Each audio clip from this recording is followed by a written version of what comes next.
Hey there, friend. Come on in, get comfortable wherever you are right now, because tonight I want to tell you a story about something that on the surface sounds almost satisfying. Rich people losing everything. But stay with me, because this is actually about something much bigger than that. There's a castle in Cambridgeshire, England called Kimbolton Castle. Stone walls, baroque facades, ceilings painted by a Venetian artist personally brought over from Italy in the year 1708, and for 335 years longer than the United States has existed, it belonged to one family.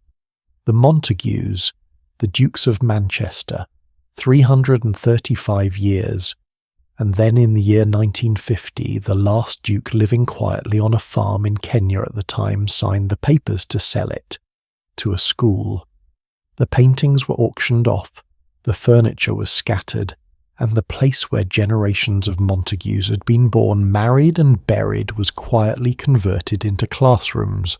By 1985, when the title passed to the next heir, the entire inheritance amounted to just £70,000. For a dukedom that had owned one of the most magnificent castles in England, £70,000.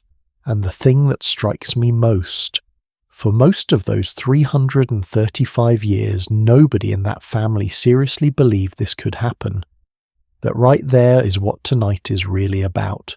For most of recorded human history, wealth and power were almost entirely determined by something you had no control over the family you were born into. In medieval Europe, if your father was a duke, you were a duke. If your father shoveled manure in a field, well, you shoveled manure in a field. The system wasn't designed to be fair, it was designed to be permanent, and the people at the top, the nobles, the lords, the dukes and earls, genuinely believed their position was natural, ordained. Some said divine. There's a beautiful old French phrase, noblesse oblige, which translates to nobility obliges. In theory, it meant that great privilege comes with great responsibility. The nobility had a duty to those beneath them. But here's what I find fascinating about how this idea evolved over centuries. A lot of aristocrats seem to hear only the first word, noblesse, nobility, and they quietly forgot the second, oblige, obligation. What they internalized instead was something far more dangerous, the belief that their wealth was not something that could be lost. It was something they simply were.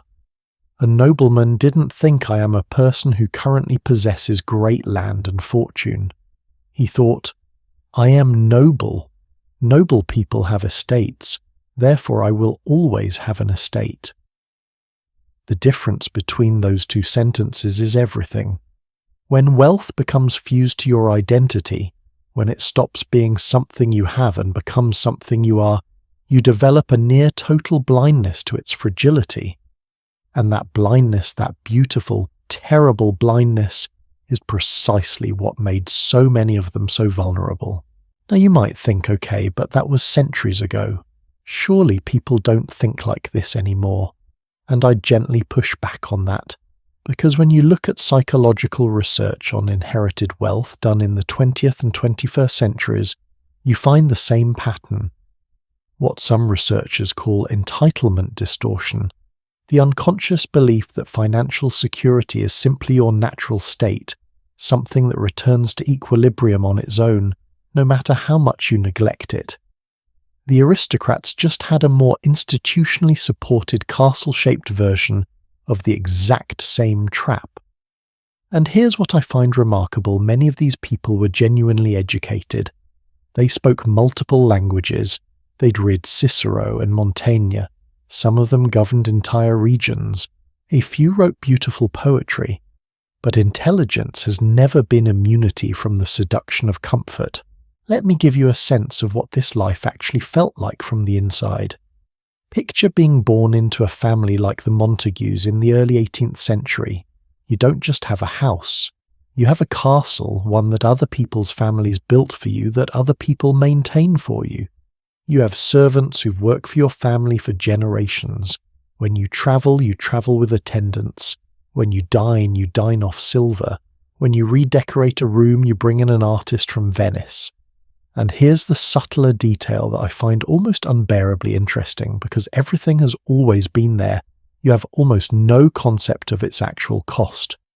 You've never had to think about money the way people who earn it think about money. You don't know what it took to build what you have because you didn't build it. You simply arrived. So when the bills start piling up, when the harvest has been poor and the gambling debts have accumulated and the tax collector comes knocking, many of them genuinely couldn't process what was happening. Because in their deepest self-understanding, this wasn't the kind of thing that happened to people like them. There's a specific mechanism that historians have identified again and again in stories of aristocratic collapse. They called it keeping up appearances.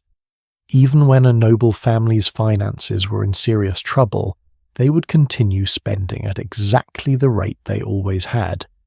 Grand dinners, new wings added to the house, more horses, more servants.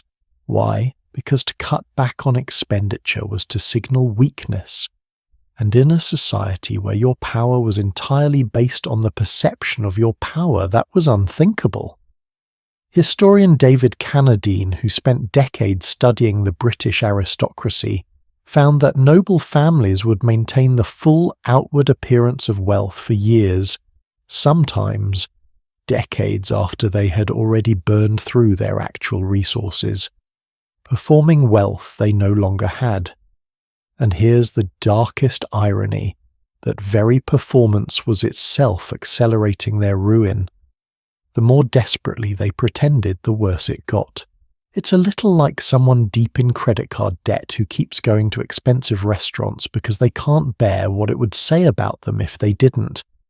Except instead of a restaurant bill, we're talking about the operating cost of a medieval castle. Across this series, we're going to look at the specific mechanisms that brought these families down one by one. The gambling, the revolutions, the inheritance taxes that quietly strangled estates over generations, the bad investments, the obsessions, the desperate marriages of convenience, and occasionally, just occasionally, the rare family that somehow survived while everyone around them collapsed. But before we get there, I want to leave you with this. Every civilization that has produced an aristocracy has also produced eventually this story. The powerful family that forgets how power actually works. The dynasty that mistakes its current position for a permanent truth. The person who confuses the accident of their birth with a guarantee of their future. The ancient Romans had it. The Chinese dynasties had it. The French nobility had it, with such breathtaking completeness that the whole thing ended in revolution. The Russian aristocracy had it so deeply embedded that when the Bolsheviks came in 1917, some of them genuinely couldn't understand what was happening, even as it was happening to them. And here's what I keep coming back to personally. These are not just stories about wealthy people losing money.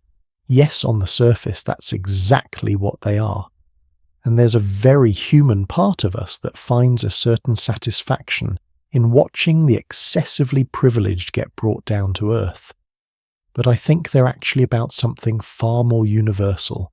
They're about what happens when any of us at any level of fortune build our sense of security on something that feels permanent but isn't. When we assume the conditions surrounding us today will surround us forever. When we treat our current reality as a law of nature rather than a historical accident. The aristocrats just had the most dramatic, most operatic, most castle-shaped version of this very human story. So, what comes next?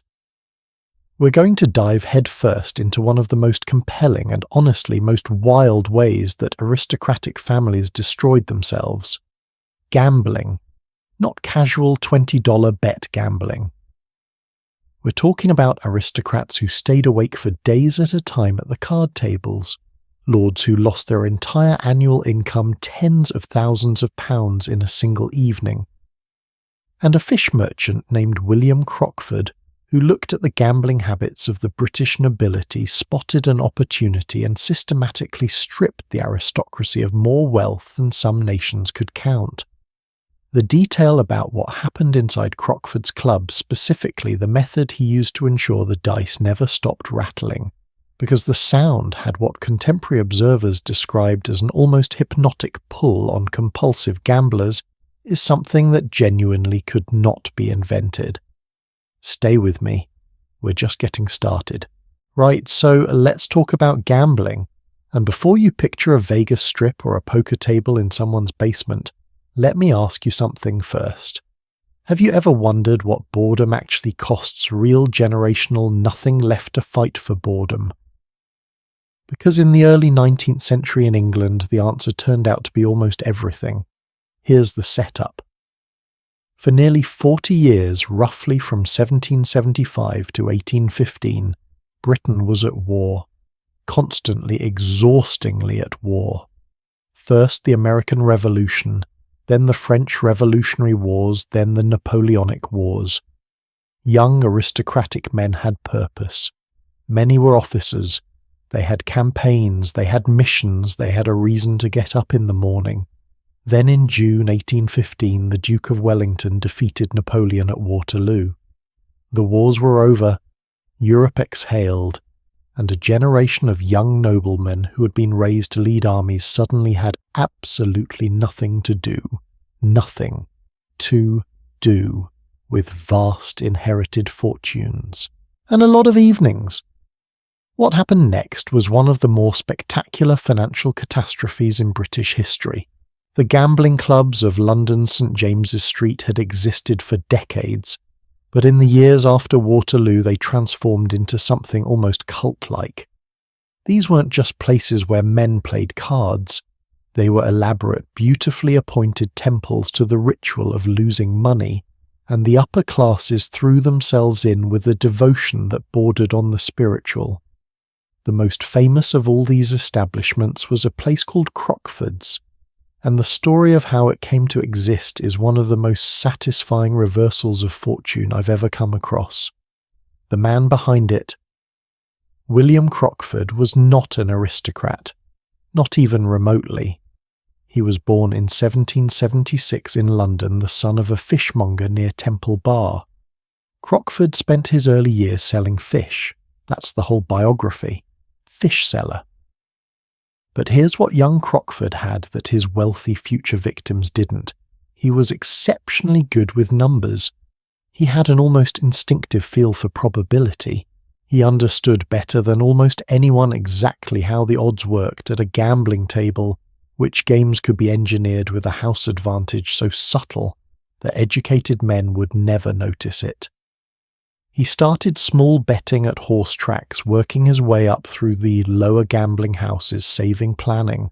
And then in November 1827 he opened the doors of what became the most famous gaming house in all of Europe, Crockford's Club at 50 St James's Street, London. The building was a masterpiece of psychological manipulation. Crockford understood something that modern casino designers have essentially rediscovered: comfort and luxury remove inhibition. He hired architect Benjamin Wyatt to build what one contemporary described as the most magnificent private palace in London. He brought in the finest French chef of the era, a man named Louis Eustache Eudes, who had previously cooked for the Duke of York. The food was extraordinary, and after midnight entirely free of charge. The wine cellar was stocked with thousands of bottles. He even appointed aristocrats themselves to manage the membership committee, men who had already lost money at his tables, whose involvement gave the club an air of unimpeachable social legitimacy. The club's nickname in the London press, Fishmongers' Hall, delivered as mockery, received one suspect as a badge of honour. But here's the sharpest edge of Crockford's genius. He maintained detailed mental records never written, because that would have been improper of the financial circumstances of every wealthy young nobleman in England. One contemporary account described him as a walking domesday book, in which were recorded the birth date and expected inheritance of every aristocratic heir approaching adulthood. He often knew more about a young lord's financial prospects than the young lord himself. When these heirs came of age, they found themselves warmly, effortlessly welcomed into Crockford's. The Duke of Wellington, hero of Waterloo, was the club's senior member. How could you not want to belong? The game that defined Crockford's was called Hazard, the ancestor of modern craps, but with a betting structure complex enough to conceal a consistent house edge that most players never fully grasped. And there was one more detail that a contemporary observer noted, something I find both fascinating and a little unsettling. The club employed a man whose primary function was to ensure the dice were always rattling. His job was to keep the pace of play from ever slackening, to make sure there was never a pause long enough for a man to collect himself, add up his losses and think clearly. Because the sound of dice in the cup, this observer wrote, had what he described as a stimulating and even erotic influence on compulsive gamblers. The moment the rattling stopped, the spell might break. Crockford understood intuitively what neuroscience has since confirmed, that compulsive gambling operates on the same dopamine pathways as addiction. The sound, the rhythm, the physical ritual, these weren't incidental, they were the product. So who exactly was losing all this money? Almost everyone. Lord Rivers lost £23,000 in a single evening. The Earl of Sefton, described by the diarist Charles Greville as a man whose education had been wholly neglected, lost approximately £250,000 over several years at Crockford's alone. In today's money, that's roughly $33 million. But the story that illustrates this entire culture most perfectly is the story of Charles James Fox. Fox was by any reasonable measure one of the most gifted politicians of the 18th century, a Whig statesman, a passionate opponent of the American War, one of the earliest advocates in Parliament for abolishing the slave trade. The historian Edward Gibbon, the man who wrote The Decline and Fall of the Roman Empire, said of Fox that perhaps no human being was ever more perfectly free from malevolence, vanity, or falsehood, and Charles James Fox was an absolutely catastrophic gambler. On one particular day in 1771, Fox played hazard for 22 consecutive hours, losing £11,000. Then, and I want you to really sit with this, he got up, went directly to the Houses of Parliament, still in his gambling clothes, gave a speech on the floor of the House of Commons, went to White's Club, and drank until 7 in the morning. Then moved on to another gambling house called Almack's, where he won back £6,000, and then in the afternoon headed off to Newmarket for the horse races. That was one day. By 1774, Fox's father, Lord Holland, had paid off £140,000 of his son's gambling debts. In today's money, somewhere in the range of $19 million, paid by a father for a son to cover losses at the card table. And what did Fox say about it afterward? He called the room in his house where the moneylenders came to wait for him his Jerusalem chamber, and treated the whole thing as a running joke. He continued gambling. He was bankrupted twice in 3 years. Now I don't want to be entirely unkind to Fox. His political life was in many ways genuinely admirable.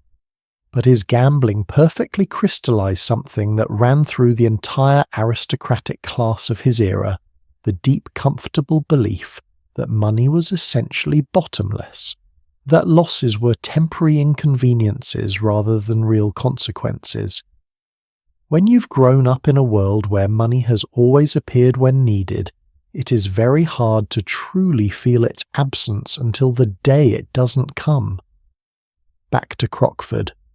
By 1840, when he retired, the son of a fishmonger had accumulated a personal fortune estimated at £1,200,000, roughly $160 million in today's money. every penny of which had come directly from the pockets of the aristocracy. When he died in 1844, a contemporary wrote, "One may safely say without exaggeration that Crockford won the whole of the ready money of the then existing generation.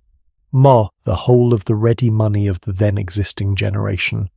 A man who started selling fish cleaned out the hereditary nobility of England, not by force, just by understanding mathematics and understanding that at the hazard table, bloodlines are worth absolutely nothing.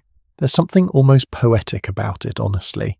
But here's the question I want to leave sitting with you for a moment before we move on. Why did they keep going back? These men weren't fools, many of them. They could see what was happening to the people around them, so why part of it was social pressure? In that world, refusing to play signalled weakness.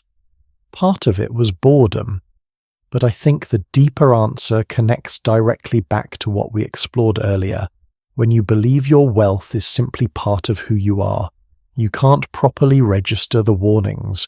You lose £10,000 and still don't feel genuinely threatened, because some part of you is still convinced the money will return. It always has before. The gambling table was just the fastest version of a lesson the aristocracy was going to learn one way or another, that fortune is not a birthright. It's a condition. And conditions change. Right. Coming up next, we're going to talk about the palaces they built. Because if gambling was the fastest way to lose a fortune, the construction of grand estates was the most elegant, the most beautiful, and in many ways the most ruinous of all. There's a story about a duke whose spending on a single country house became so legendary that its eventual sale was covered by newspaper reporters like a national event. What they found inside the scale, the extravagance tells you almost everything about what happens when unlimited ambition meets money that feels wrongly like it will never run out.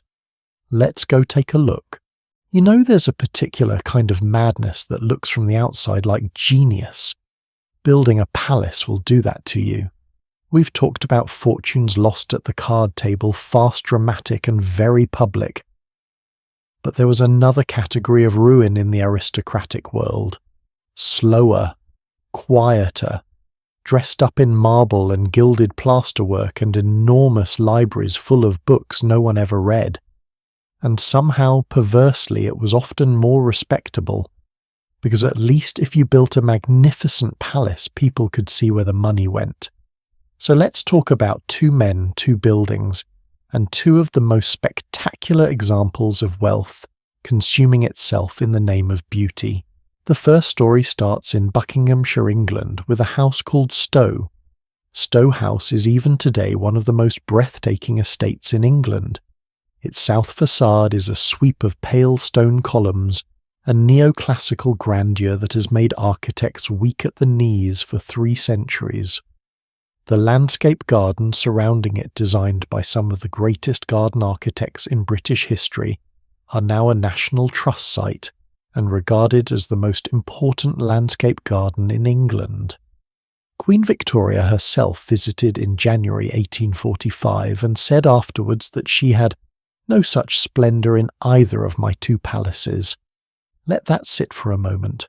Queen Victoria, the monarch of the British Empire, said this private nobleman's house outshone both Buckingham Palace and Windsor Castle, and the man who hosted her, the second Duke of Buckingham and Chandos, known to history with a title that was in retrospect deeply appropriate.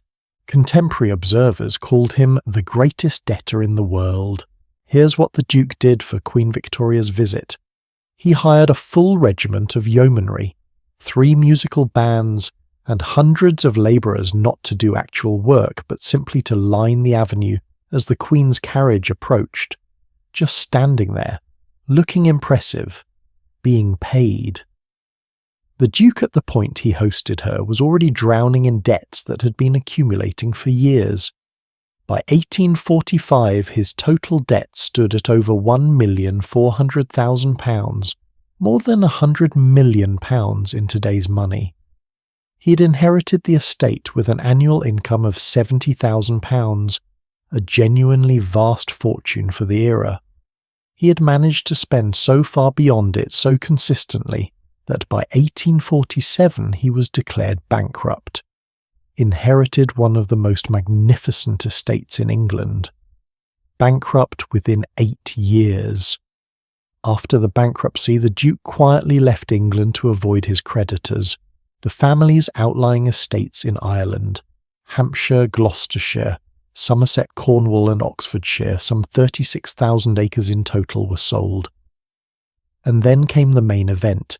In August of 1848, just 3.5 years after Queen Victoria had declared that no palace compared to Stowe Christie's auction house, conducted what became known simply as the Great Stowe Sale. It ran for 40 days. They sold the wine, over 21,000 bottles from the cellars, the silver, the china, the artwork, the books, the deer from the park, everything inside those walls that could be lifted and carried and handed to the highest bidder. The newspapers covered it like a natural disaster. A reporter who stood inside the marble saloon, the great domed central hall that had so impressed the Queen, wrote, "Standing under the pantheon-like vault of the great central saloon, and glancing right and left at the endless vistas of gorgeous apartments, one realised the sacrilege that was being perpetrated." The Times of London ran a piece on August 14, 1848, that I think is one of the most scathing and yet accurate things ever written about aristocratic ruin. The editors wrote of the Duke, in the midst of fertile lands and an industrious people in the heart of a country where it is thought virtuous to work, to save and to thrive, a man of the highest rank has flung all away by extravagance and folly, and reduced his honours to the tinsel of a pauper and the baubles of a fool. The tinsel of a pauper and the baubles of a fool. Even allowing for Victorian drama, that is a sentence. After 40 days of selling Christie's raised £75,000, against debts of £1.5 million. The Duke died in 1861, living on an allowance from his own son in a hotel in Paddington. Not Stowe, not any of the grand estates. A hotel room in Paddington. Now I want to ask you something, and I mean this sincerely. What is it about a house, about a building that makes intelligent people spend so catastrophically beyond their means to possess it or build it? Because this wasn't a one-off. This pattern runs through aristocratic history like a fault line. Part of the answer is that a house is the most visible possible expression of status. You can hide a gambling debt. You can keep a quiet arrangement with a moneylender off the social register. But your house is right there, seen by everyone, commented on, by everyone compared to everyone else's house, by everyone. For a class that ran entirely on social perception, a magnificent house wasn't a luxury, it was a weapon. And like any arms race, the cost escalated far beyond what any rational budget could sustain. But there's a second part to this answer, and it brings us to a man who actively, deliberately, obsessively chose to build something that defied all logic. William Beckford. Beckford was not technically an aristocrat. He was something arguably more interesting, the richest commoner in England.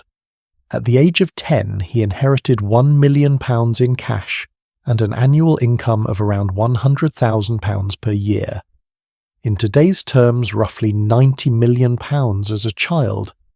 He was also one of the most brilliant, eccentric and genuinely strange men of his era. A novelist, an art collector, a man shunned by polite society due to a scandal in his youth, and therefore someone who had decided to build his own world rather than participate in the existing one. He once said, "Some people drink to forget their unhappiness. I do not drink, I build," and build he did. Starting in 1796 on his estate in Wiltshire, Beckford began constructing Fonthill Abbey, a Gothic cathedral, for one person, because why not? The main tower reached 276 feet into the sky. The interiors were decorated in rich purples, reds and golds. He paid £12,000 just for the painted glass windows, and he hired a French chef who prepared food for 12 people every single day, even though Beckford always dined completely alone. Only once did he ever entertain guests. Christmas of 1800. Horatio Nelson came along with Sir William Hamilton and Emma Hamilton. One dinner party in the history of this enormous, extraordinary, impossibly expensive building. When the kitchen wing was hastily completed so that Beckford could have his Christmas dinner served from it, it collapsed almost immediately after the meal was over. Even Beckford found this funny, but here's the part of the Fonthill story that I find almost mythological in its perfection. The tower, that soaring, magnificent 276-foot Gothic tower, at the heart of the whole enterprise, had been built with something called compo cement. Essentially, the interior structure was timber covered in stucco rather than solid stone. Beckford's obsessive speed in construction.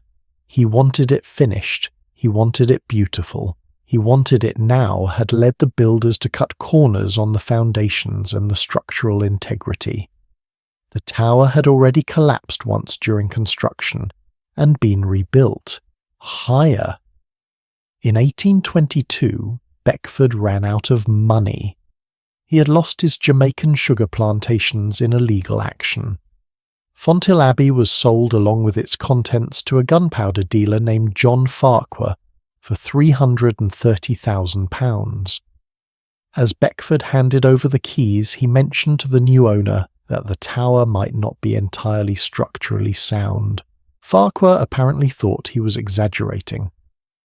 On December 21st, 1825, the great tower of Fonthill Abbey collapsed, entirely, without warning, damaging the western wing as it fell.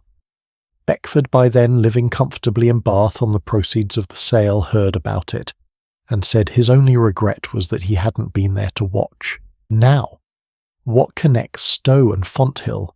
Between the Duke who bankrupted himself hosting a queen, and the eccentric genius who built a cathedral for himself and one Christmas dinner. I think it's this for both of them. The building was not really about the building. It was about a story they were telling themselves, about who they were, about the kind of person they needed the world to see. The Duke needed the world to see a man of incomparable power and elegance, because that was the only kind of person he understood how to be. Beckford needed a building grand enough to hold the scale of his imagination, because his imagination was the only place he ever felt at home. Both of them discovered the same hard truth. You cannot pour enough money into stone and glass and gilded plasterwork to fill a hole that isn't architectural in nature. Coming up next, we're leaving England behind entirely and moving to a place where the loss of aristocratic privilege wasn't slow or elegant or conducted through Christie's auction house over 40 days. We're going to France, the year 1789, where one night in August, in a matter of hours, the entire legal and economic foundation of aristocratic power in France simply ceased to exist. And then we're going to talk about what happened the morning after to the people who woke up and found themselves on the wrong side of history overnight through no act of their own.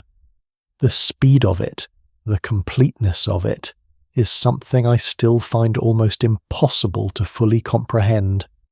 Let's go. Picture this for a moment. It is the evening of August 4th, 1789.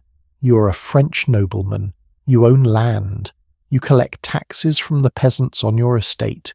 You are exempt from paying taxes yourself. You have the right to hunt across your territories, to operate your own court of justice, to extract dues from virtually every transaction your tenants make. These rights were not earned. They were simply inherited, as yours. Forever. You sit down to dinner. The wine is good. The conversation is pleasant. And by the time you wake up the following morning, all of it is gone. Not metaphorically gone, legally gone, overnight. The night of August 4th, 1789 is one of the strangest events in the entire history of aristocratic wealth. in a session of the National Constituent Assembly that began at 8 in the evening and ran into the small hours, noble deputies stood up one after another and voluntarily surrendered their feudal privileges, not because a mob was outside the door, but in what contemporary observers called a kind of patriotic delirium, an atmosphere so charged, so carried away by its own momentum, that the session became a competition to see who could sacrifice more. Hunting rights surrendered, seigneurial courts abolished, tax exemptions gone, mandatory labour services from peasants ended, the exclusive right to collect dues on harvest called out and voted down. The mayor of Paris declared the following day that the National Assembly achieved more for the people in a few hours than the wisest and most enlightened nations had done for many centuries. For the nobility it meant something rather more specific. The income that had funded their chateau, their carriages, their entire way of being in the world had ceased to exist. Not gradually, not with time to adjust, overnight. I want to pause here and ask you something genuinely interesting. How do you process that? How does a human being process the complete and instantaneous erasure of everything their identity was built on? This was a class of people who had inherited not just wealth, but a world view. Their privileges were not luxury, they were in their minds simply the correct order of things, the natural expression of how the world was supposed to work. And now, not through personal failure, not through bad investments, but through a vote in a single night, that worldview ceased to have legal standing. We will see in later parts of this series what happens when aristocratic wealth evaporates slowly. But the French Revolution represents something different. It represents what happens when the entire system that produced that wealth disappears at once. Between 1789 and 1794, historians estimate that somewhere between 100,000 and 150,000 people left France the great émigré exodus. Among that wave were approximately 20,000 members of the French aristocracy who found themselves, many for the first time in their lives, with no land, no income and no clear future. London became the main destination. Around 40,000 French refugees were in Britain at the peak of the crisis. A relief committee was set up in September 1792 by a member of Parliament named John Eardley Wilmot, meeting at the Freemasons' Tavern in Bloomsbury, specifically to prevent French nobles and clergy from starving. But here is the detail that I find equal parts comic and heartbreaking. Men who had spent their entire lives as members of the second most privileged class in France, men who had held titles, commanded estates, been exempt from ordinary work, their entire lives found themselves in London facing something they had no template for. They had to get jobs. What skills does an 18th century French nobleman actually possess? They could speak French. They could dance the elaborate formal dances of the court considered the height of elegance across Europe. They could fence. So across London in the 1790s you had this extraordinary spectacle, French dukes and viscounts teaching dancing lessons in rented rooms, offering fencing instruction to the sons of English merchants, opening small boarding houses in Soho. One émigré reportedly made a living performing a show in which he beheaded geese with a miniature replica of the guillotine before paying audiences. I genuinely do not know whether to laugh or cry at that image. The Duc de la Rochefoucauld-Liancourt was by any measure one of the most remarkable men of his era. Born in 1747, he was a liberal-minded nobleman who had spent his pre-revolutionary years doing genuinely progressive work, establishing a model farm on his estate, founding a school of arts and crafts for the children of poor soldiers, introducing modern farming methods.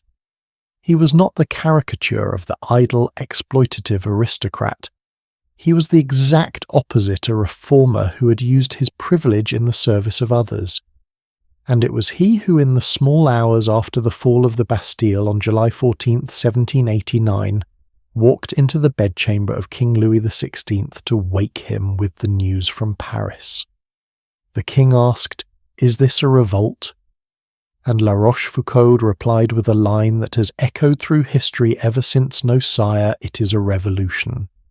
He understood before almost anyone what was happening, and even he who had supported the Revolutionary Assembly, who had voted to abolish his own noble privileges, could not remain when the violence of 1792 arrived. He fled to England, then to America, where he travelled for years visiting Thomas Jefferson at Monticello, his property back in France confiscated, his estates, his model farm, the school he had built for soldiers' children all seized.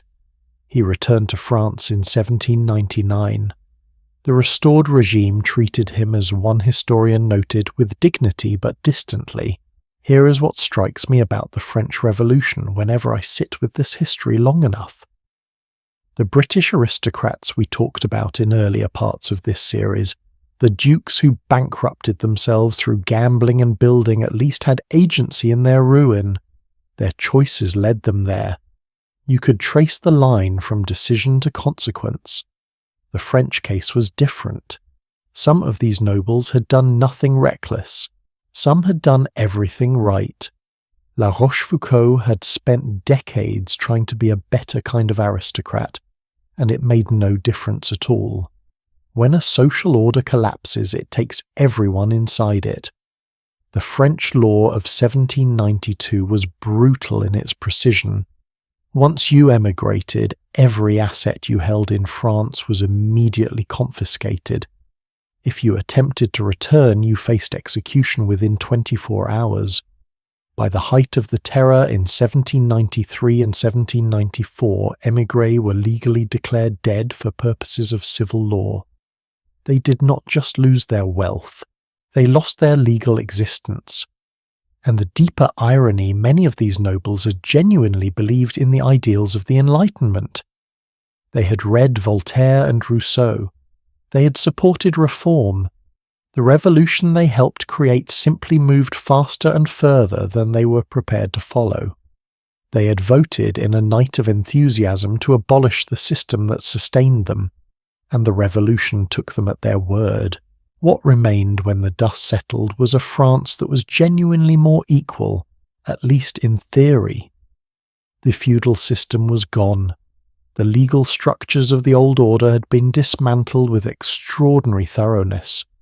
The aristocrats who survived and eventually returned after Napoleon's amnesty, in 1802 came back to find their estates sold, their chateau in new hands, their world reorganized around different principles. Historians estimate that up to 1/5 of all noble-owned land in France had been confiscated and redistributed. Those who reclaimed some property also faced a new uniform land tax of around 16%, compared to roughly 5% before the revolution. The world they returned to was simply not the world they had left.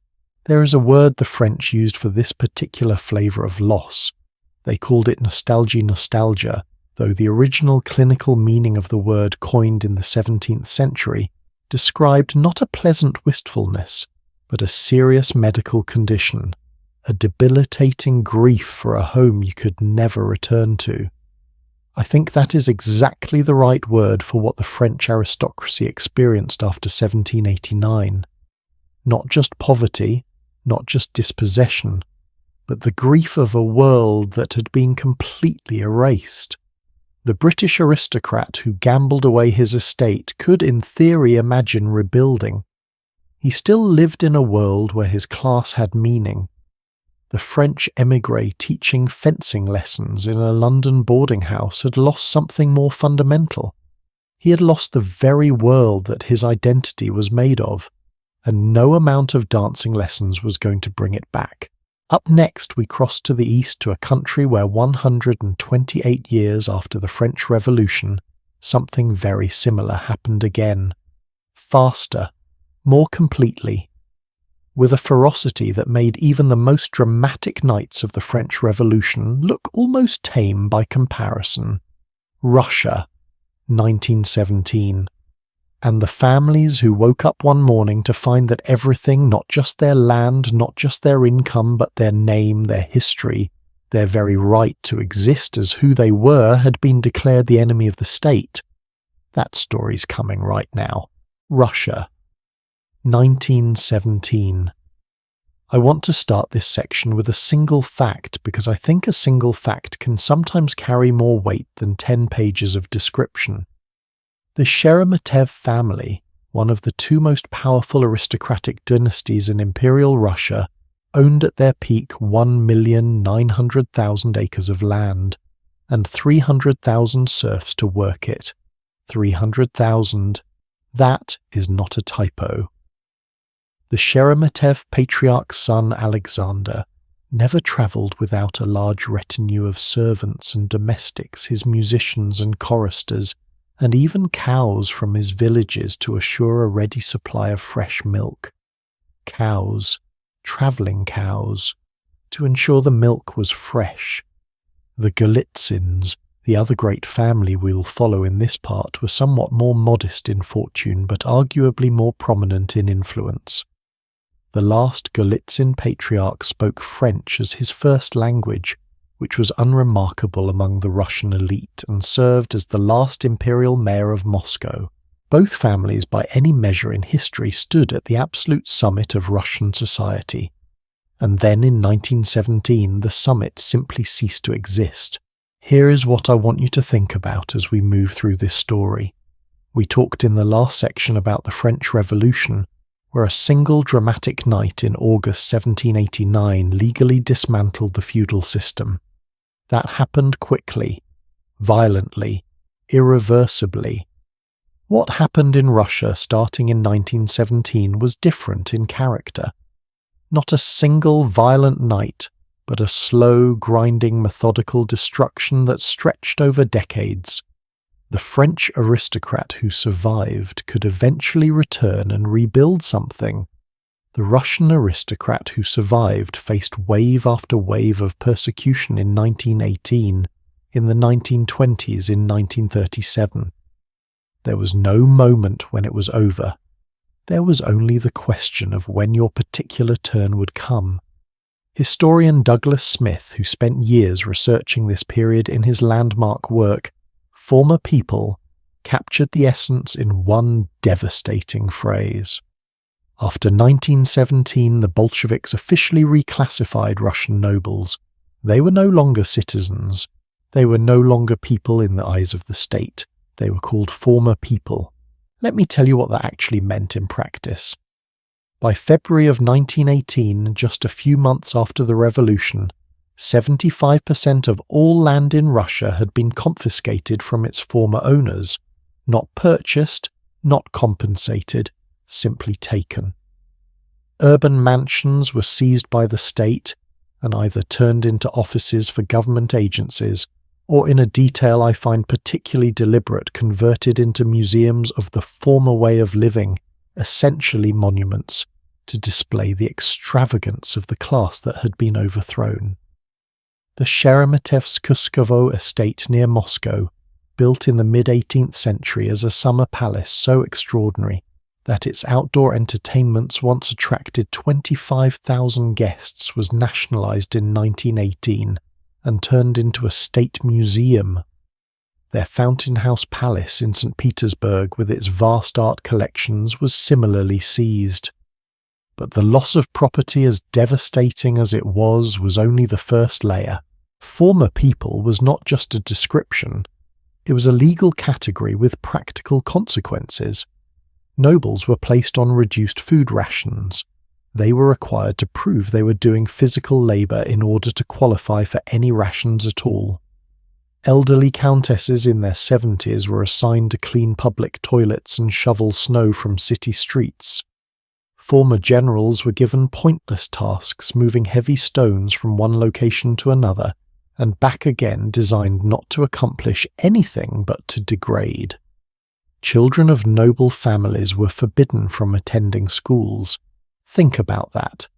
The state was not merely punishing the parents, it was deliberately preventing the next generation from becoming educated because education itself was considered a privilege of the class that was being erased. The Golitsyn family's experience carries a kind of unbearable specificity that I think is worth dwelling on, because it shows how personal this destruction was not just the loss of property, but the destruction of ordinary human life. One member of the family, Sergei Golitsyn, a painter who chose to remain in Soviet Russia rather than flee, kept a diary that survived. In it he describes the constant weight of uncertainty with a phrase that has stayed with me. Writing in April 1935, he noted, "There is a certain immunity in our family, because since 1917 we've been pushed about imprisoned, evicted or exiled. But such a lack of confidence in tomorrow cultivates a couldn't-careless attitude to your apartment, everyday life, and so on. Is it worth changing the wallpaper?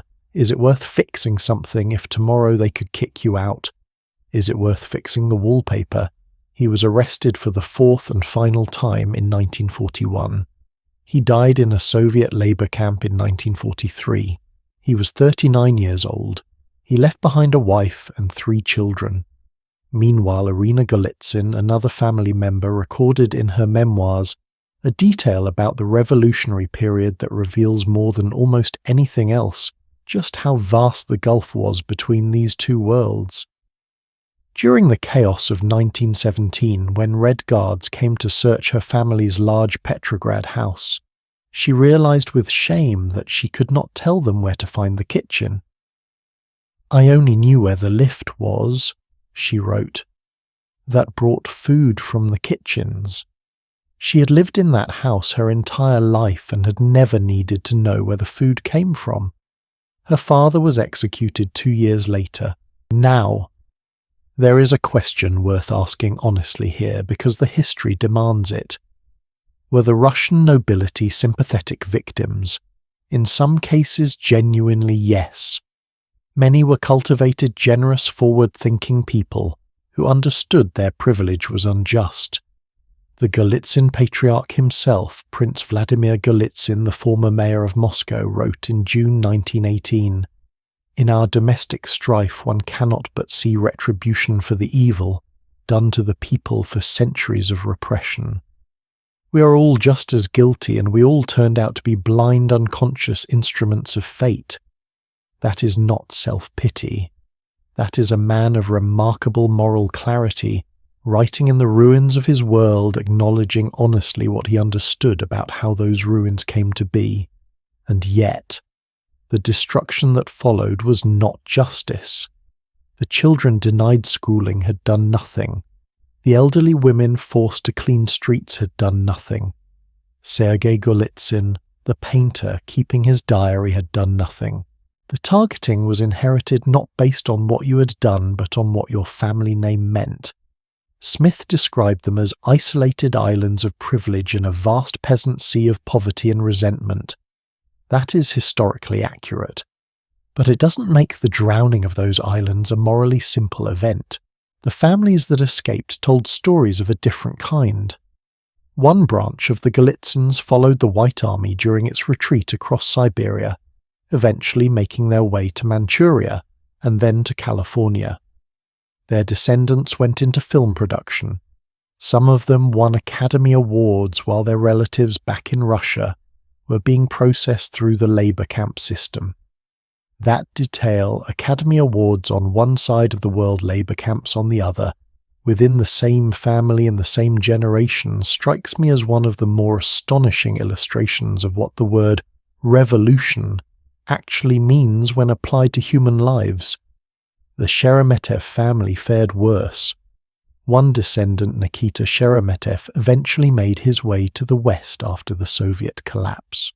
When historian Douglas Smith met him for dinner and asked about the family fortune, Nikita held up a small object from the table. "Douglas," he said with a slight smile, "this is all that remains of the Sheremetev fortune." It was a small pâté knife, a single piece of silverware, 1,900,000 acres, one small knife.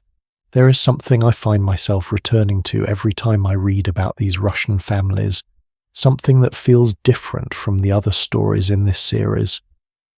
In every other case we've discussed, the ruin was at some level comprehensible. The gambler lost his fortune through choices. The builder spent beyond his means. The French revolutionary lost his wealth because the social contract was rewritten. You could trace the mechanism even if you could not fully explain it.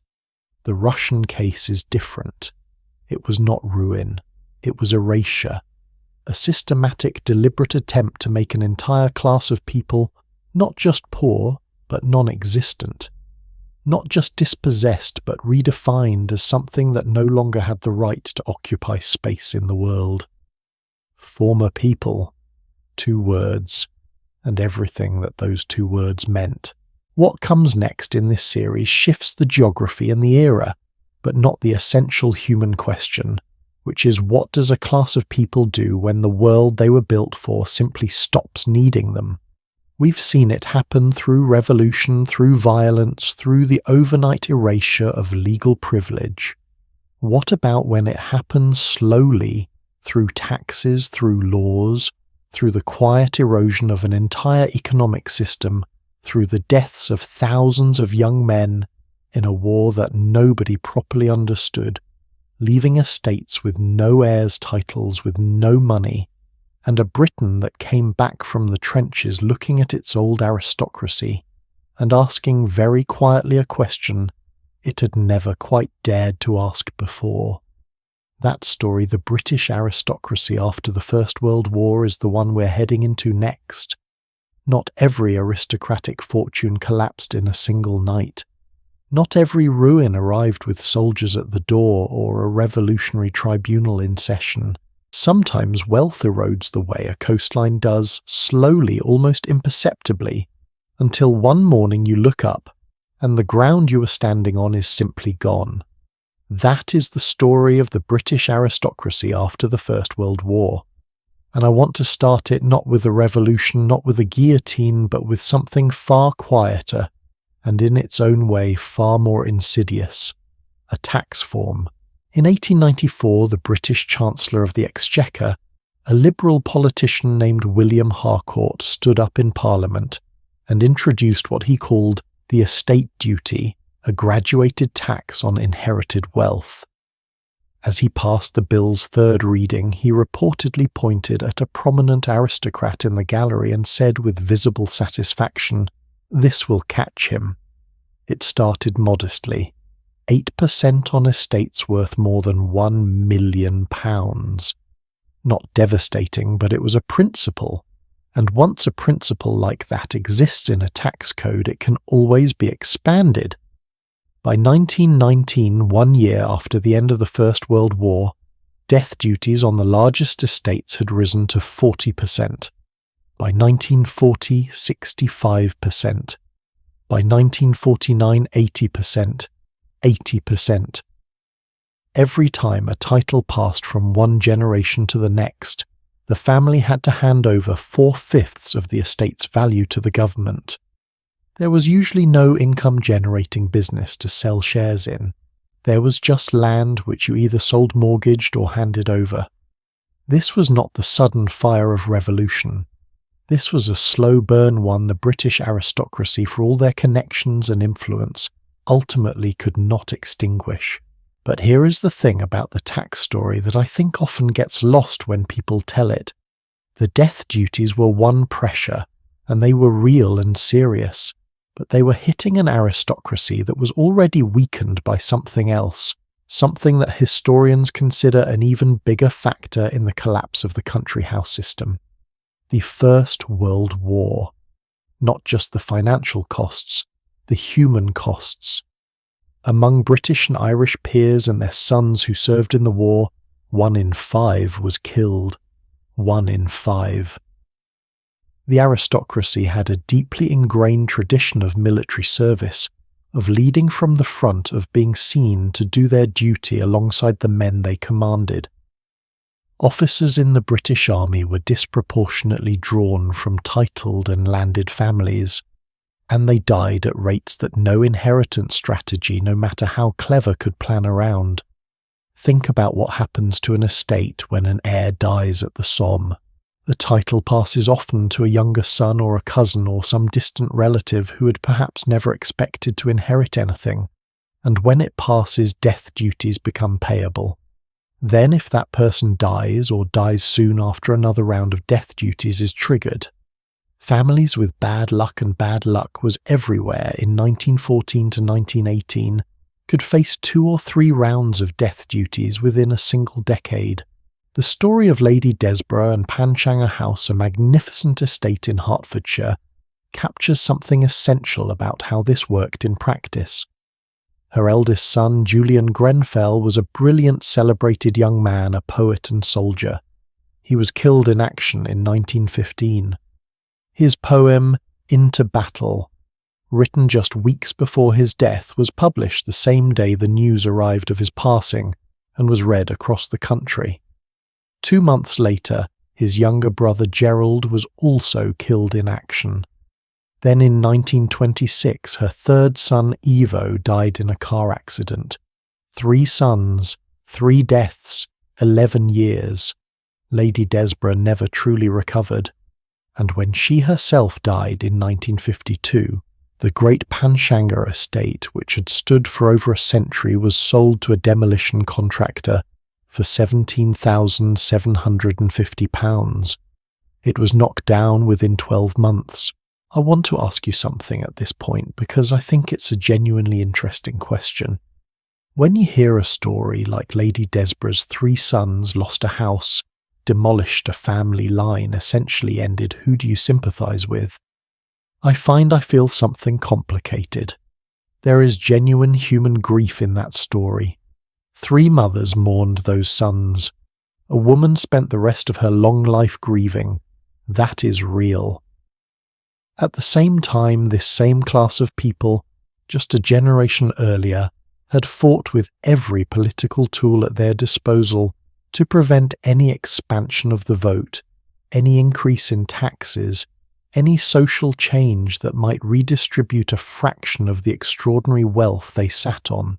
Lady Desborough's husband's family had been among those who voted down Lloyd George's People's Budget of 1909.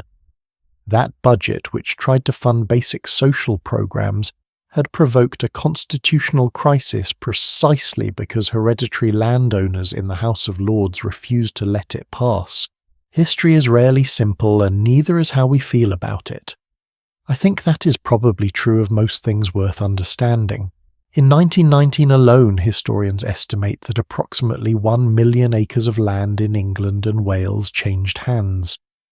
The Estates Gazette, the leading property publication of the time, speculated by 1921 that as much as 1/4 of all England's privately owned land had changed hands since the war's end.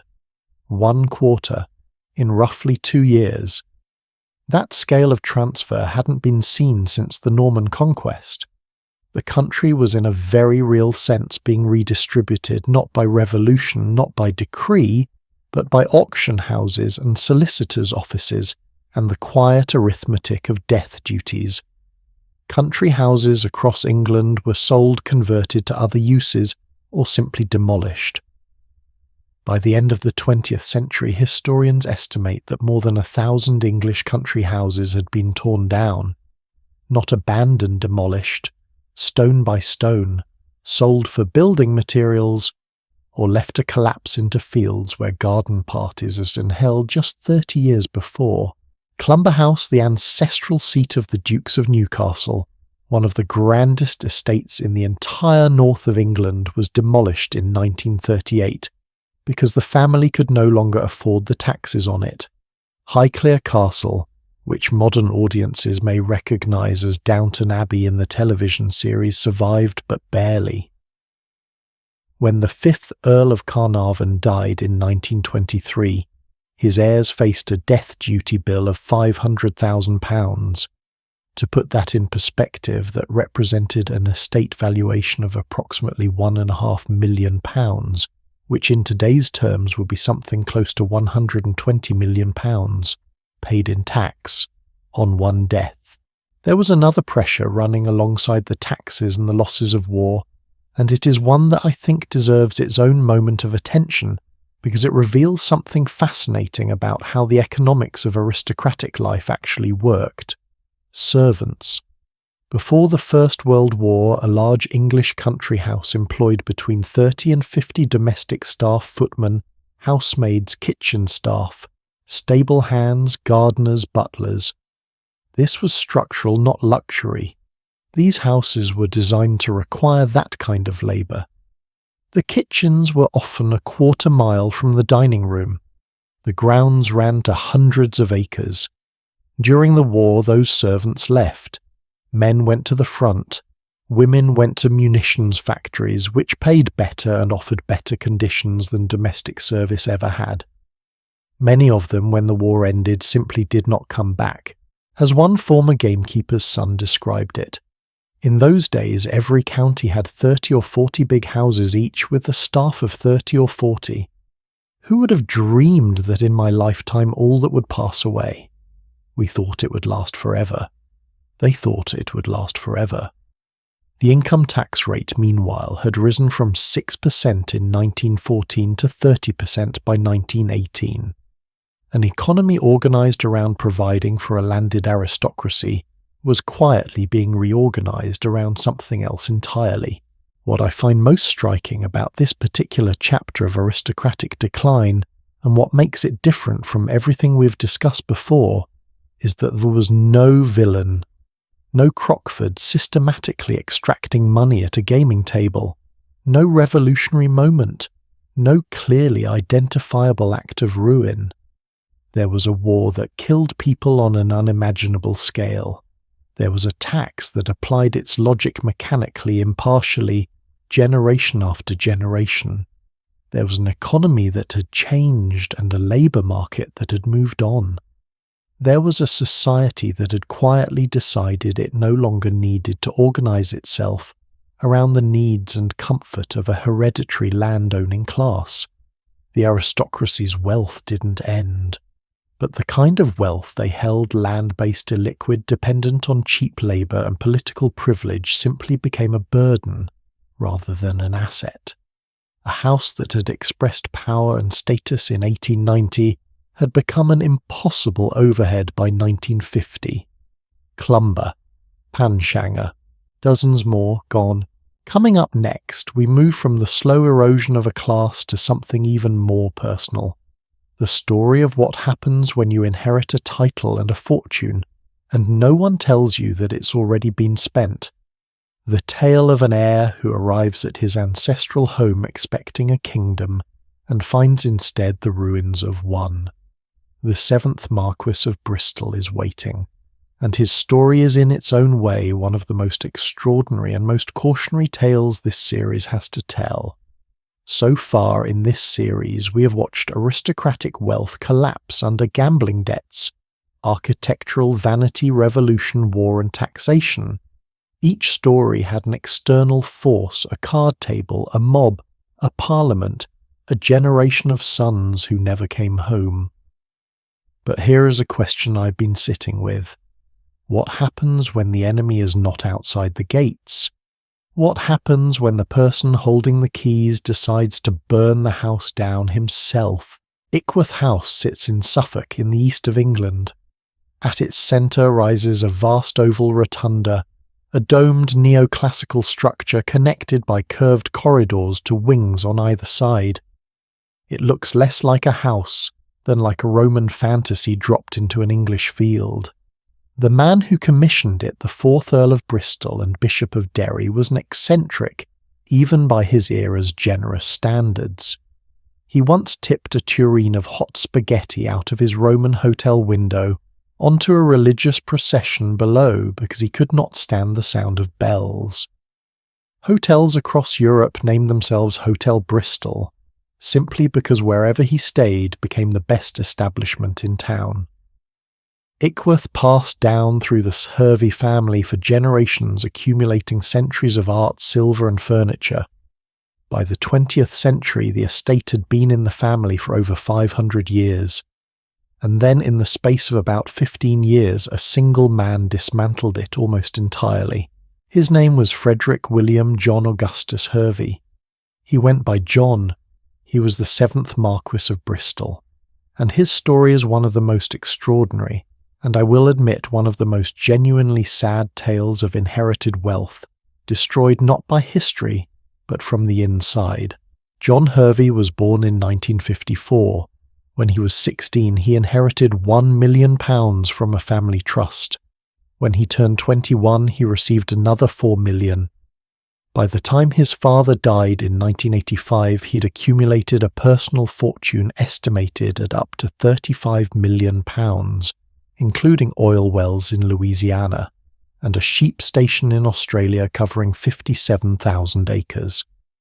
His family had been aristocrats long enough that their wealth should have been, as one writer put it, essentially indestructible, and yet the beginnings of what would come were in retrospect there quite early. John modelled himself on Oscar Wilde, the wit, the style, the refusal to conform, the sense that beauty and cleverness were more important than bourgeois propriety. He was educated at Harrow, one of England's most prestigious schools. He was by accounts charming, funny, and possessed of that particular upper-class English gift for making everything seem effortless. He also began using drugs and alcohol while still young.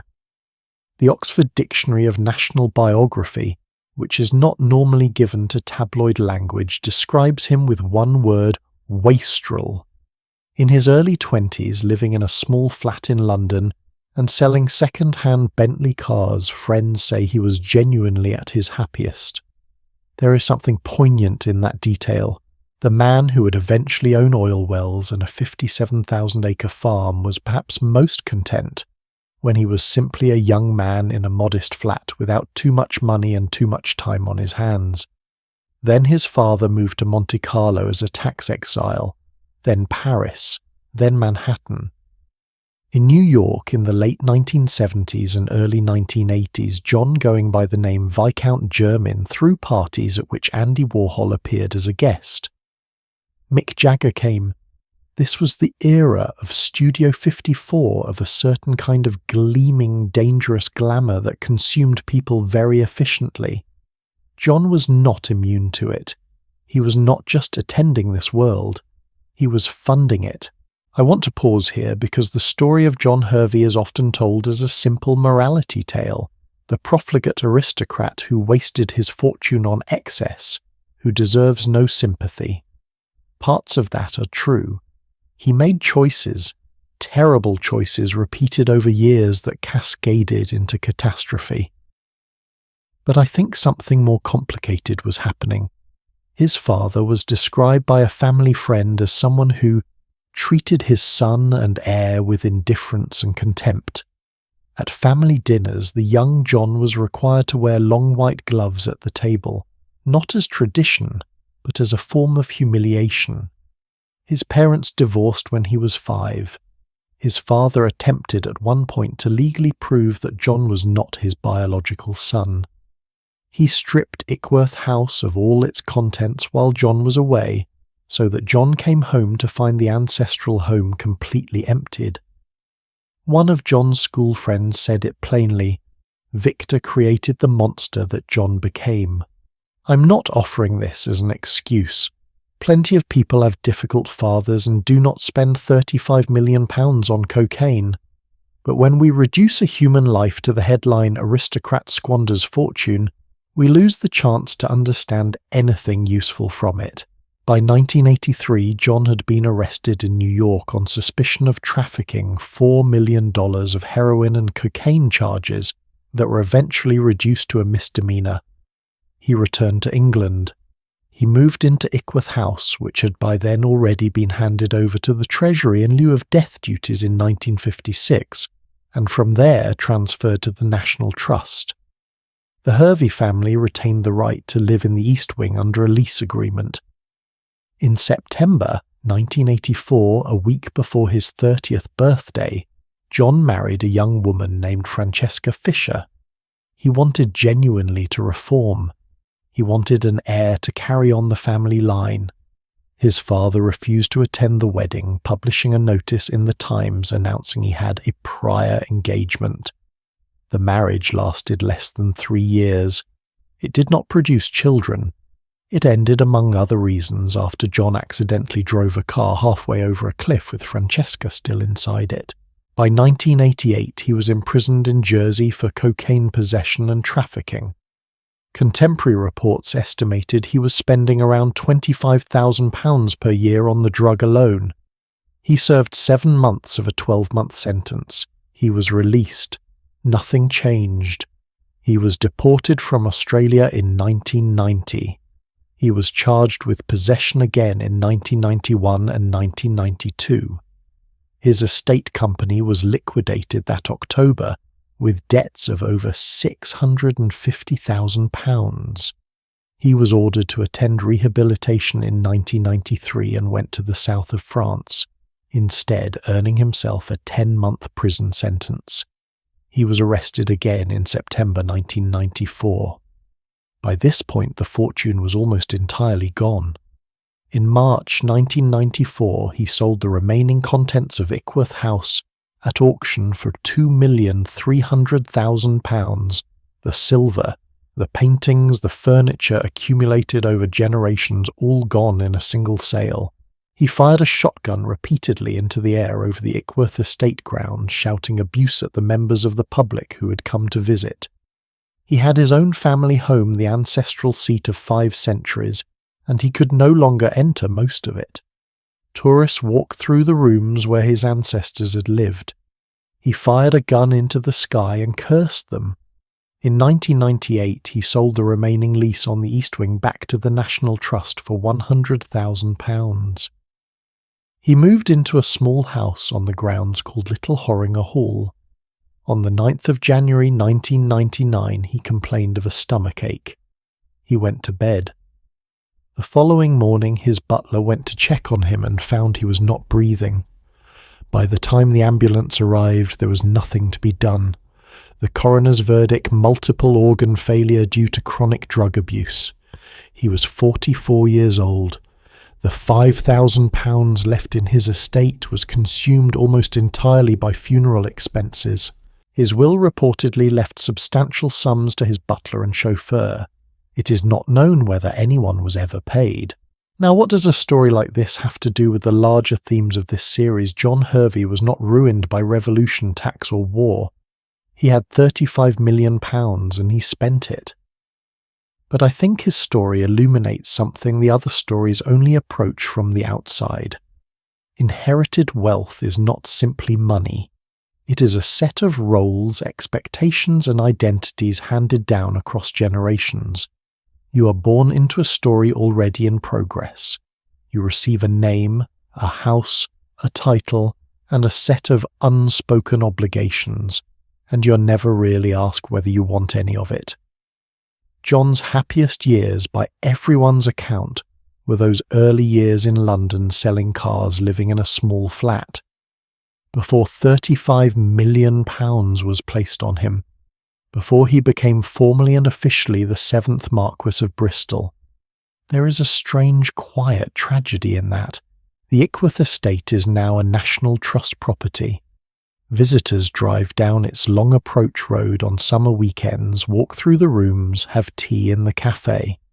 The great rotunda stands exactly as Frederick Hervey imagined it, the dome catching the Suffolk afternoon light. The last room in the East Wing where John Hervey once lived is now part of a hotel. The Hervey family has been at Ickworth since 1475. Today, the 8th Marquess, John's half-brother, has no stake in the ancestral home at all. There are questions worth sitting with as we move forward. We have watched wealth destroyed by political systems and forces larger than any individual. But John Hervey's story asks something more personal.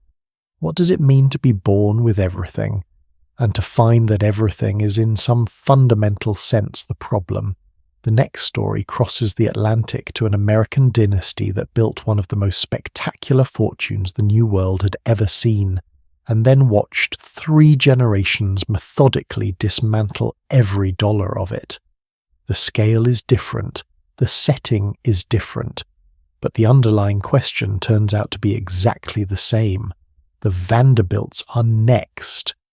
There is an old saying in finance that goes like this: the first generation makes it, the second maintains it, and the third blows it. No family in American history demonstrates that principle with more spectacular precision than the Vanderbilts. Let's start at the beginning, because the beginning is remarkable. Cornelius Vanderbilt was born in 1794 on Staten Island, New York, to a family of small boat operators. His education ended at age 11. There was work to be done, and school felt like a distraction. At 16, he borrowed $100 from his mother and bought his first boat ferrying passengers across New York Harbor. $100. By the time Vanderbilt died in January 1877, he had built the largest fortune in the United States, an estate valued at $105 million that, adjusted for the size of the American economy, represents something closer to $185 billion today. At certain points in his life, his wealth exceeded the entire contents of the United States Treasury. He had spent 66 years building that, starting from a $100 loan and a small boat. His descendants would spend the next 60 years dismantling all of it. The Commodore was not a warm man. He called his son William a blatherskite, a fool who talks without saying anything useful. He had another son committed to an asylum on 2 occasions. He was openly skeptical of his children's abilities, yet he was practical, and he picked the right successor. In his will, he left 95% of his fortune to William. The remaining $5 million was distributed among 9 daughters and 1 other son. As he handed the inheritance over, the Commodore reportedly said, "Any fool can make a fortune. It takes a man of brains to hold on to it." William heard him. William, to his enormous credit, actually doubled the fortune within 8 years, expanding the New York Central Railroad and growing the family's wealth to over $200 million by his death in 1885. And then William made the decision that started the cascade. Unlike his father, who had kept the estate in a single stream, William split the fortune generously among his children. The wealth was for the first time divided. What $200 million in 1885 represented is almost impossible to convey. It was larger than the entire federal budget of most countries. In theory, the kind of wealth that could sustain a family for centuries if managed with any discipline. What happened instead was extraordinary. The third generation had never needed to earn money. They had never watched it run out.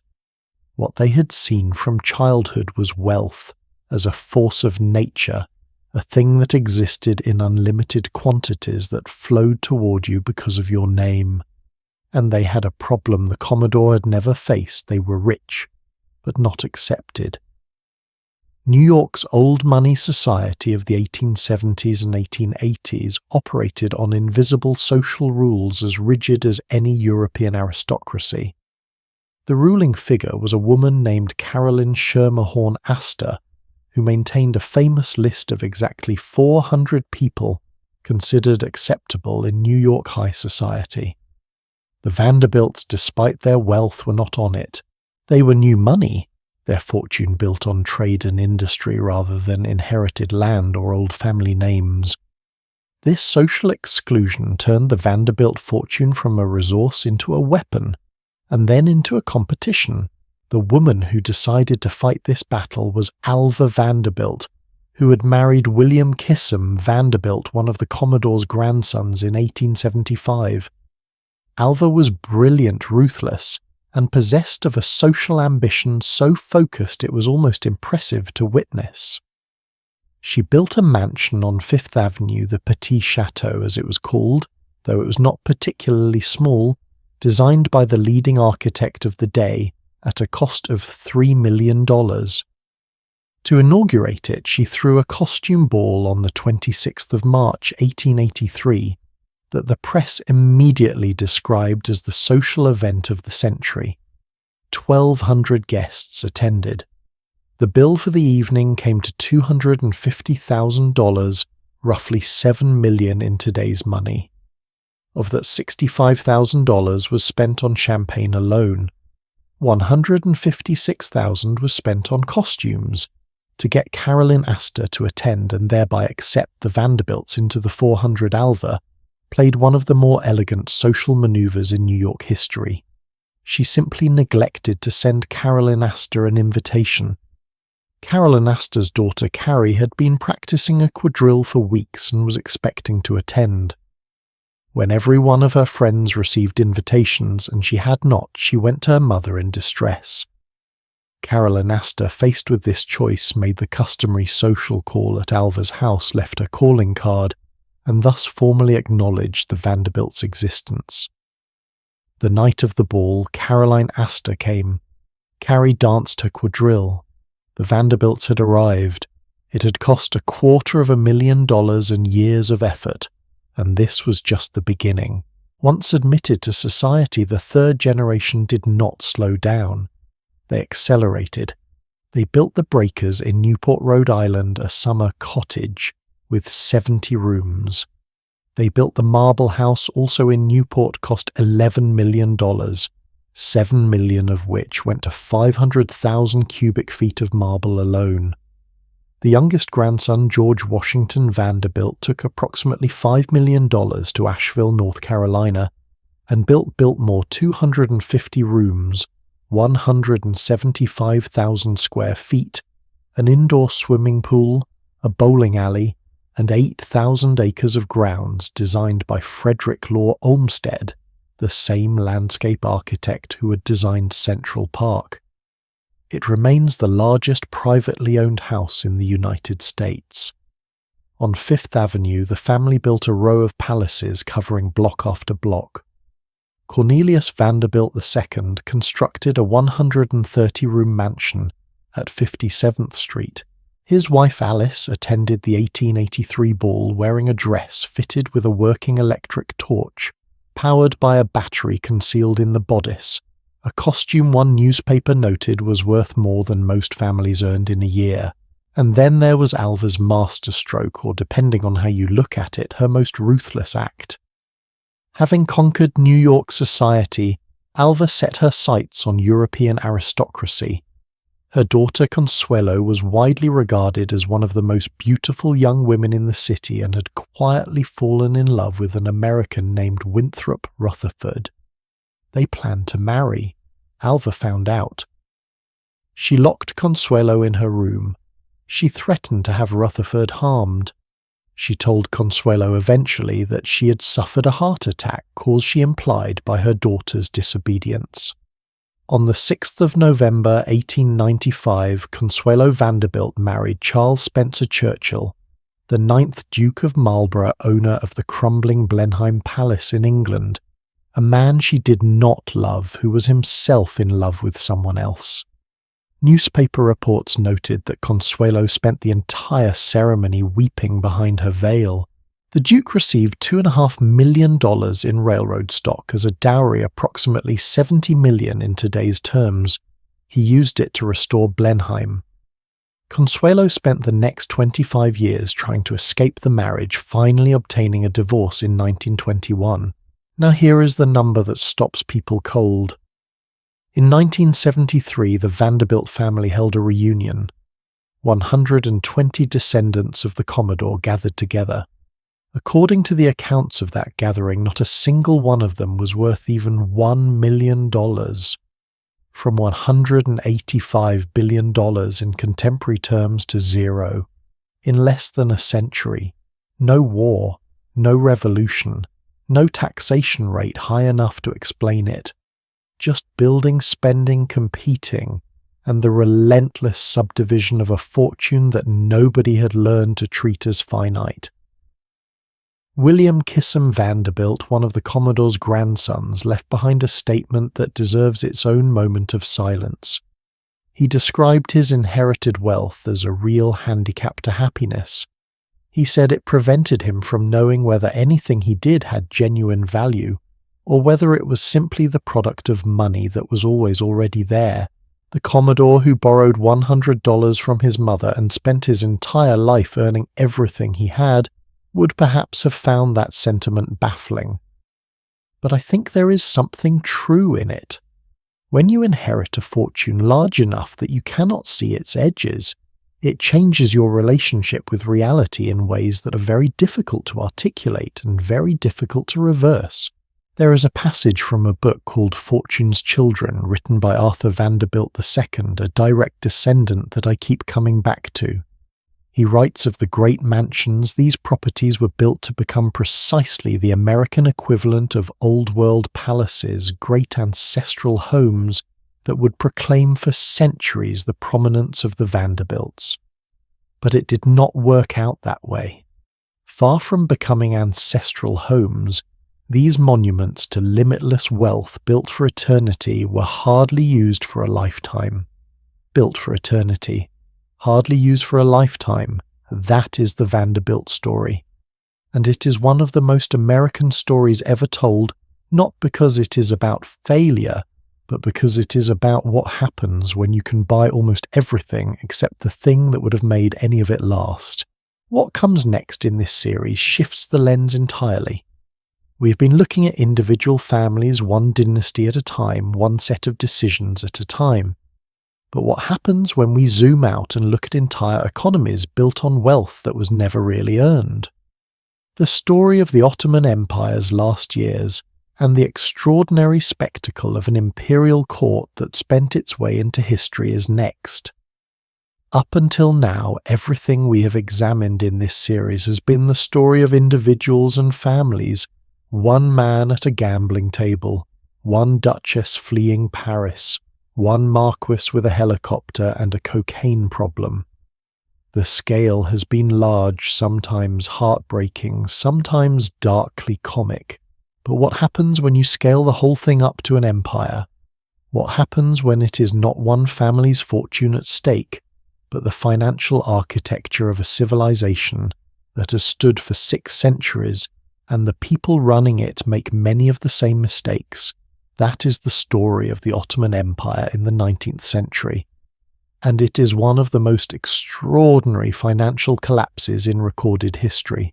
To understand what happened, you first have to understand what the Ottoman Empire was at its height. By the 16th century, the empire stretched from the gates of Vienna to the Persian Gulf, from Algeria to the Crimea.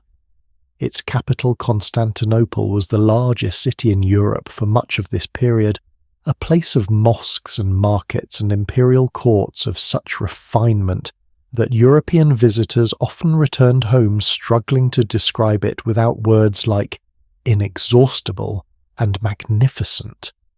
The empire endured for over 600 years. By 1875 it was bankrupt. Not metaphorically bankrupt.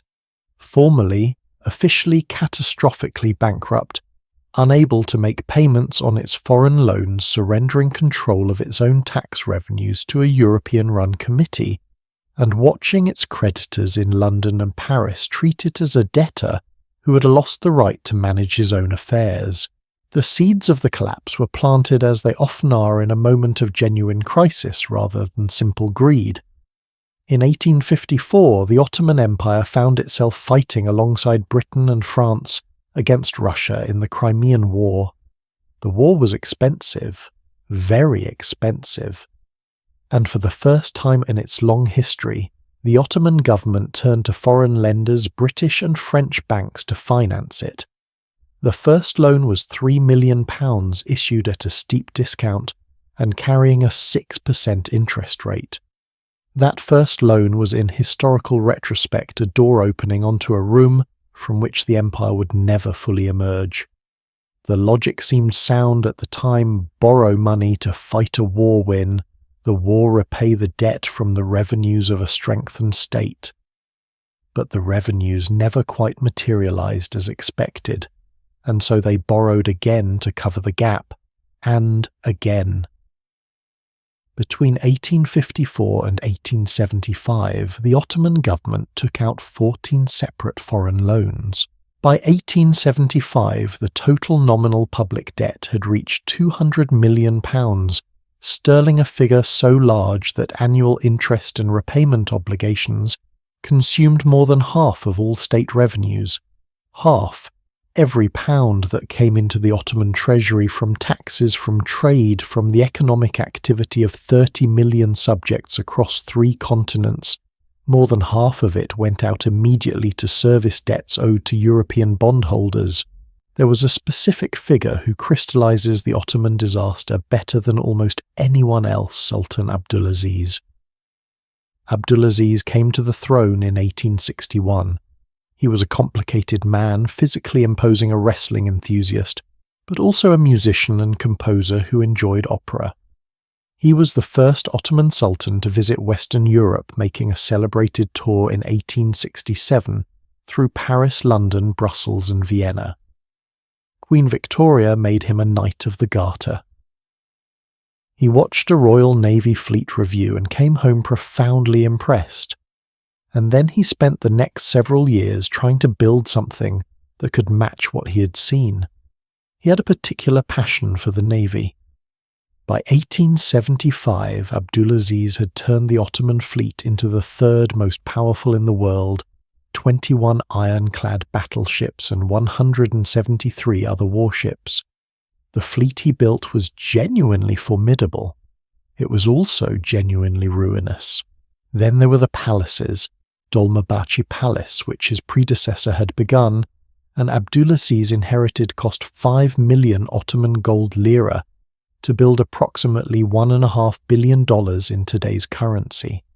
285 rooms, 46 halls, 14 tons of gold gilded onto the ceilings, a 4-ton crystal chandelier in the throne room, a gift from Queen Victoria, crystal banisters on the main staircase, a world record handmade silk carpet of 73 square meters, woven specifically for the premises.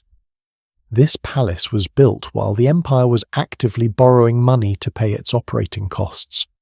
Abdulaziz also commissioned the Siragan Palace, built along the Bosphorus between 1863 and 1873. He built Beyla Bey Palace as a summer residence. He expanded the Topkapi collections. He spent lavishly on court entertainments. You might be wondering at this point, did no one tell him the money was running out? People did tell him. His grand viziers warned him. The numbers were not hidden. But the psychology of imperial spending has a logic of its own in a court culture, where display of magnificence was inseparable from the authority to rule. Cutting back on palaces and warships was not simply a financial decision. It felt to the Sultan and those around him like a kind of political surrender. This is the trap that individual aristocrats fell into when they were building Stowe or Fonthill.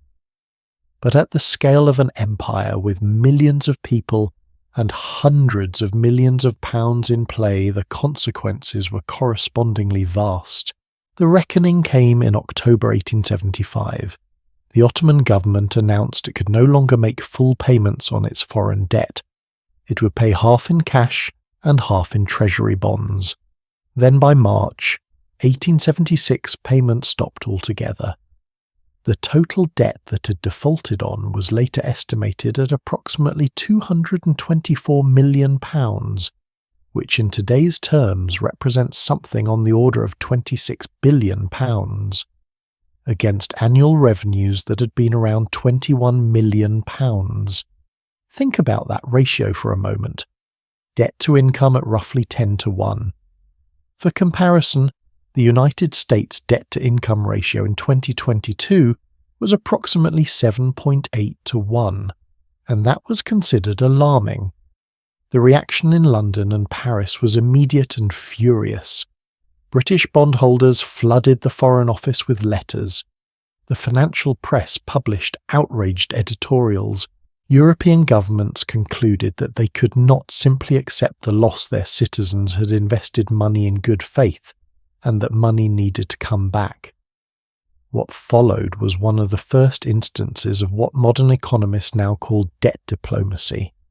The European powers essentially told the Ottoman Empire, you cannot manage your own finances, so we will do it for you.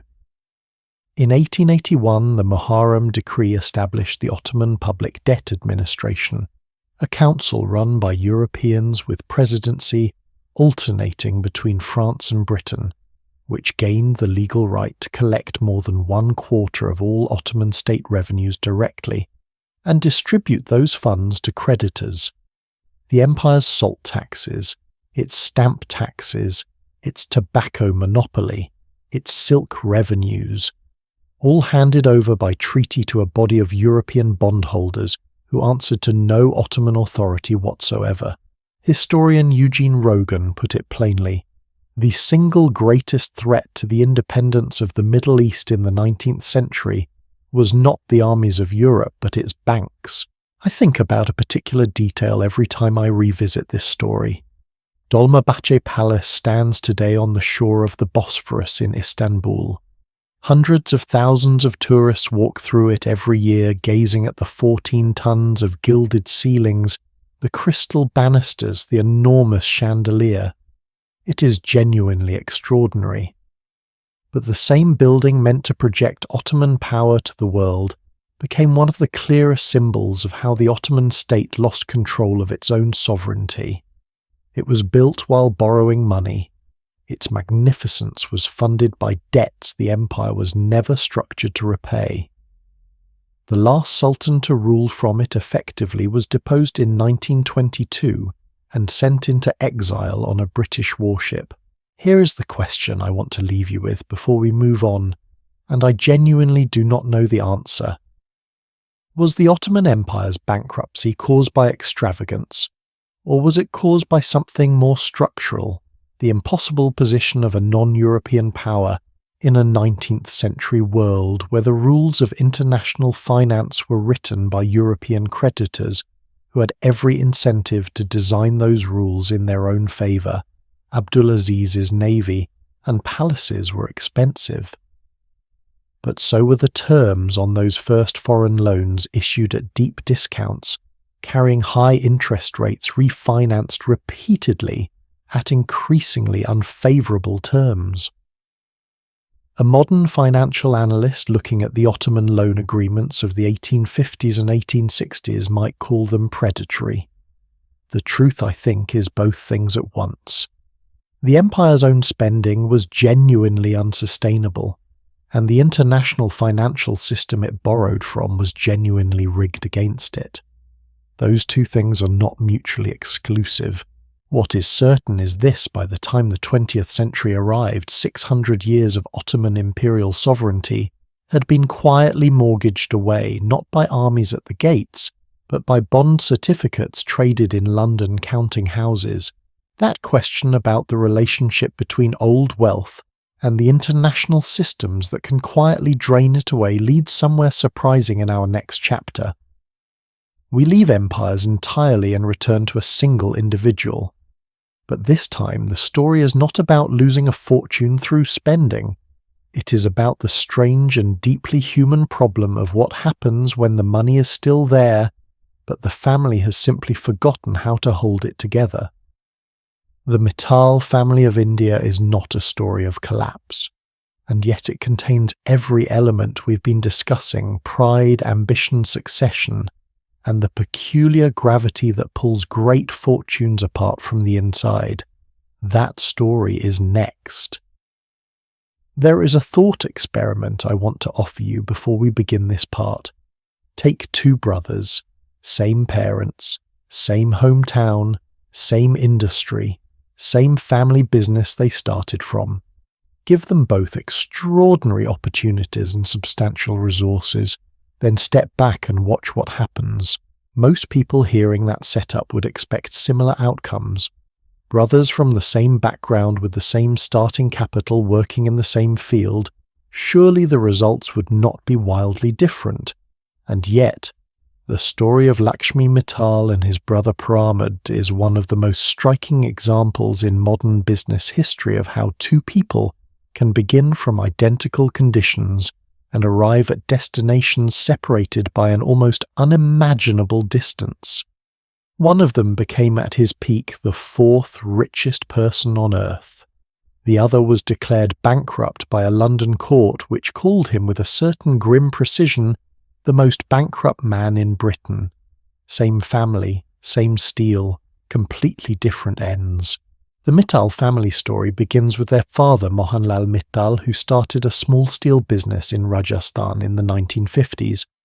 He was a Marwari businessman, the Marwaris being a trading community historically renowned across India for their commercial instincts and financial discipline. By the 1970s, he had expanded into Indonesia as well.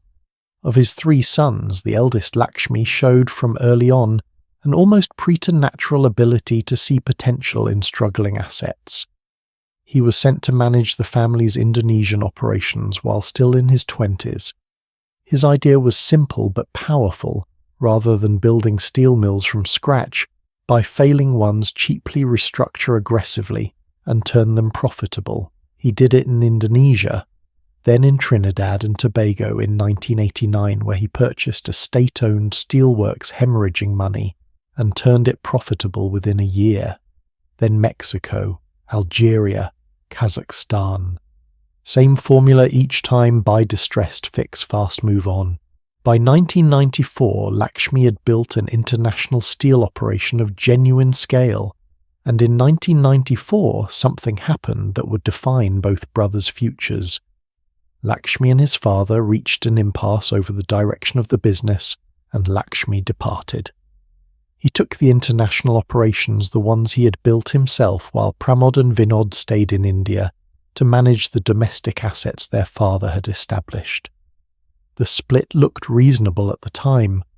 The Indian domestic business was substantial. The international operations were growing but unproven at scale. What followed over the next 2 decades was one of the most dramatic divergences in business history. Lakshmi, now operating entirely independently, kept buying distressed steel companies and turning them around, one by one across 5 continents. By 2004, he had assembled enough scale to acquire the International Steel Group in America, a collection of bankrupt American steel mills that had been restructured by financier Wilbur Ross. And then in 2006 he executed one of the most audacious corporate takeovers of the 21st century, a hostile bid for Arcelor, a Luxembourg-registered company that was the largest steel producer in Europe. Arcelor's management and board did not want to be acquired. They fought the bid sought white knights and publicly described the Mittal offer as inadequate. The chairman of Arcelor called it a combination of a Latin singer and a Beatles group. The French government expressed alarm. The Luxembourg government objected. Lakshmi persisted. He raised his offer. He lobbied shareholders. He wore them down through sheer tactical tenacity. By June 2006, Arcelor capitulated. The deal valued the company at approximately $31 billion. ArcelorMittal was created the largest steel company in the world, operating in 60 countries with revenues that would peak at over $100 billion per year. At his peak in 2008, Forbes estimated Lakshmi Mittal's personal wealth at $45 billion, making him the 4th richest person in the world. Meanwhile, Pramod. After the 1994 split, Pramod inherited significant assets and a substantial platform. But the trajectory he chose was different in almost every way that mattered. Where Lakshmi was disciplined, obsessively focused on operating efficiency, deeply engaged with the actual mechanics of making steel, Pramod was expansionist in a way that was not backed by equivalent operational rigor. He established global steel holdings registered in the Isle of Man and went on an acquisition spree of his own Bosnia, Bulgaria, Libya, Zimbabwe, the Philippines, Nigeria. The geography was even more ambitious than his brothers. The results were far less impressive. And then there was the spending.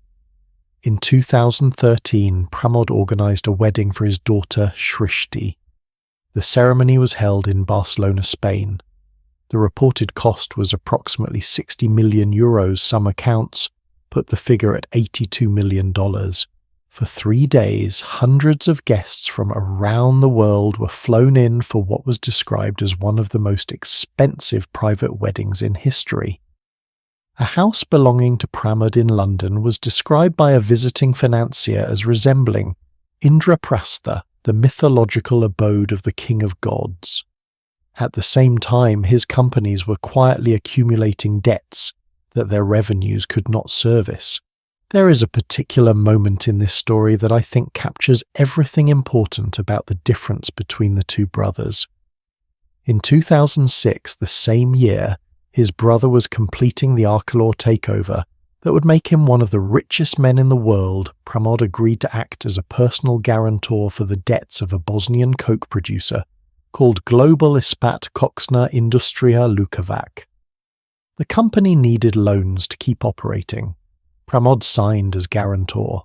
When the company failed to repay approximately $166 million, the debt fell directly on Pramod personally. He could not pay it. By 2019, he was arrested in Bosnia on fraud-related charges. Criminal proceedings were initiated against him in India by the State Trading Corporation for unpaid debts of approximately 22 billion rupees. A money laundering investigation was opened. At this point, his elder brother stepped in, Lakshmi Mittal, the man who had separated from the family business 25 years earlier, who had built an entirely independent empire worth tens of billions of dollars, paid approximately 16 billion rupees on his brother's behalf to settle the Indian government's claims. He did not have to. There was no legal obligation, but he paid. A friend of Lakshmi's told a journalist, "Family is very important to him, so it's not surprising he would help his brother out." In June 2020, the Insolvency and Companies Court in London declared Pramod Mittal bankrupt. Judge Catherine Burton issued a bankruptcy order against him for £139,786,656 plus interest. His total declared assets were £110,000. He claimed to have no personal income. He offered in a statement to the court to repay his creditors at a rate of 0.18 of a penny for every pound he owed. My personal expenditure of approximately £2,000 to £3,000 per month, he told the court, is mainly met by my wife and family. The man who had spent €60 million on a wedding was asking his wife for pocket money. Now I want to be careful here because the obvious lesson seems almost too neat. One brother disciplined, one brother extravagant. One brother focused, one brother distracted. One brother built an empire, one brother lost one.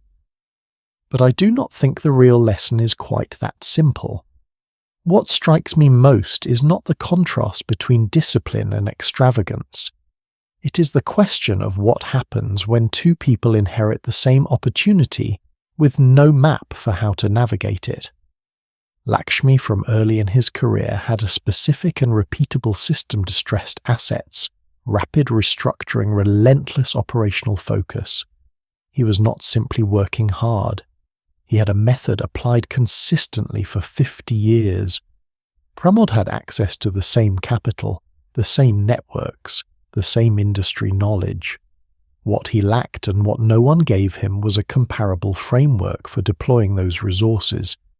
He had ambition without architecture, and when ambition without architecture meets the right combination of leverage and a bad guarantee, the result is usually a very large number followed by the word bankrupt.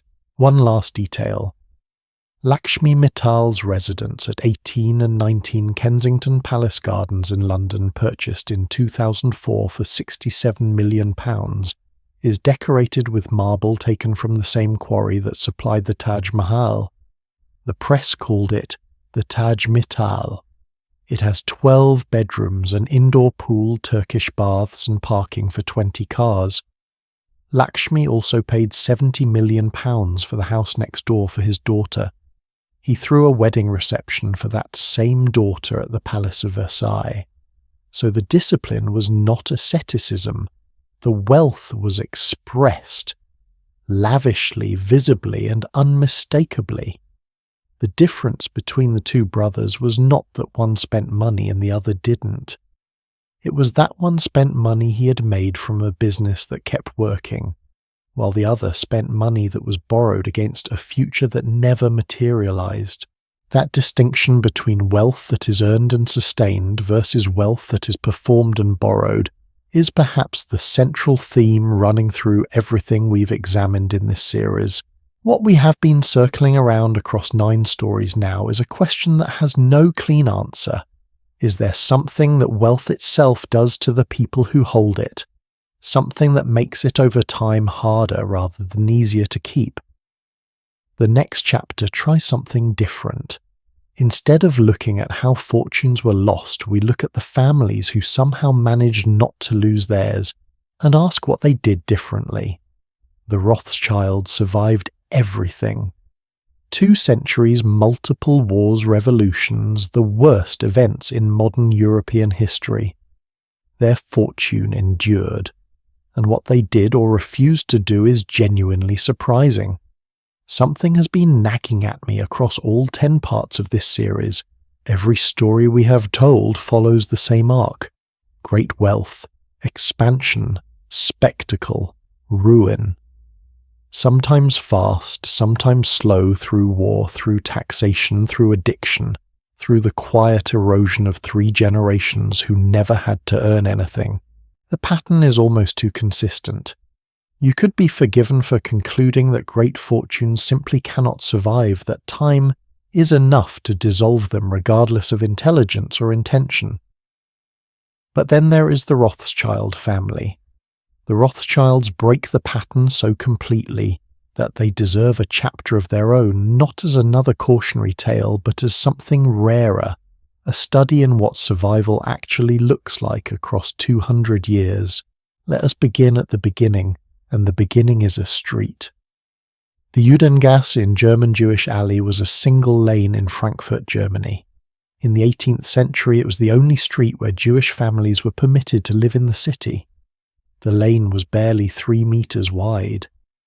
Into this corridor were packed more than 3,000 people, an entire community legislated into a strip of cobblestones.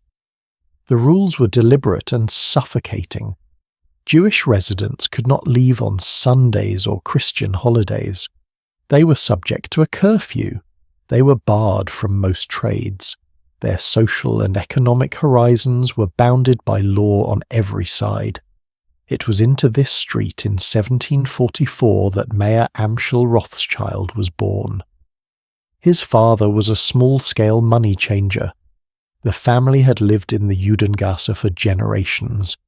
Their very name came from their home, a property marked by a red shield, a Rothschild in German. The Rothschilds were named after a painted sign on a wall in a ghetto. I think it matters that this is where the story starts, not with inherited lands, not with a title.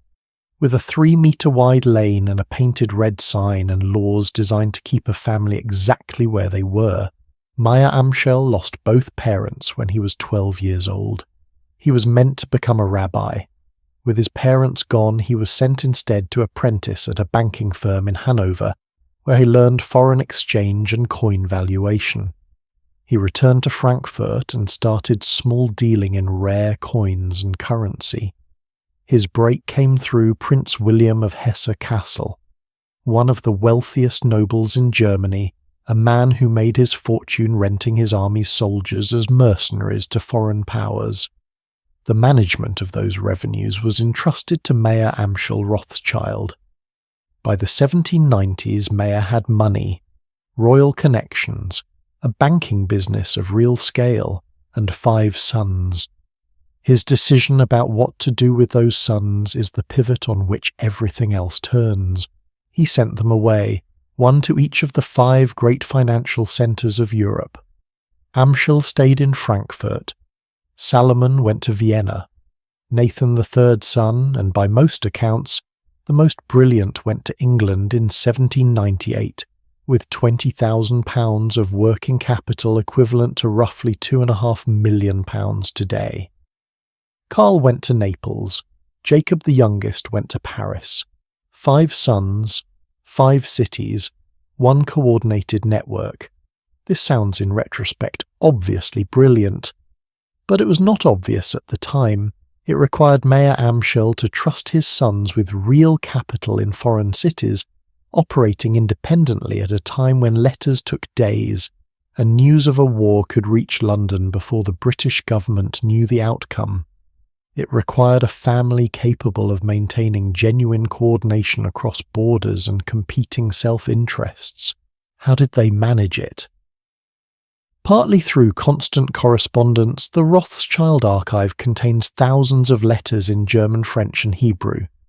Partly through a private courier network that moved information faster than any diplomatic channel. And partly through a principle Mayer had embedded from the beginning: the fortune belonged to the family collectively, not to any individual. The profits were shared. The risks were shared. No branch could collapse without the others supporting it. One arrow Mayer understood is easy to break. 5 arrows held together in a fist are not. That image, a clenched hand gripping 5 arrows, became the centerpiece of the Rothschild coat of arms when the 5 brothers were elevated to the Austrian nobility in 1822. The family motto reads, Concordia Integritas Industria.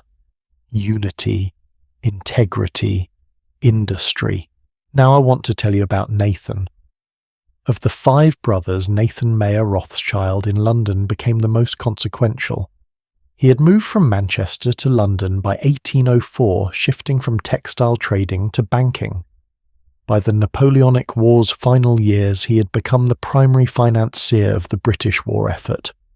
From 1813 to 1815, Nathan coordinated the movement of gold and credit that kept the Duke of Wellington's armies supplied across Spain and Portugal.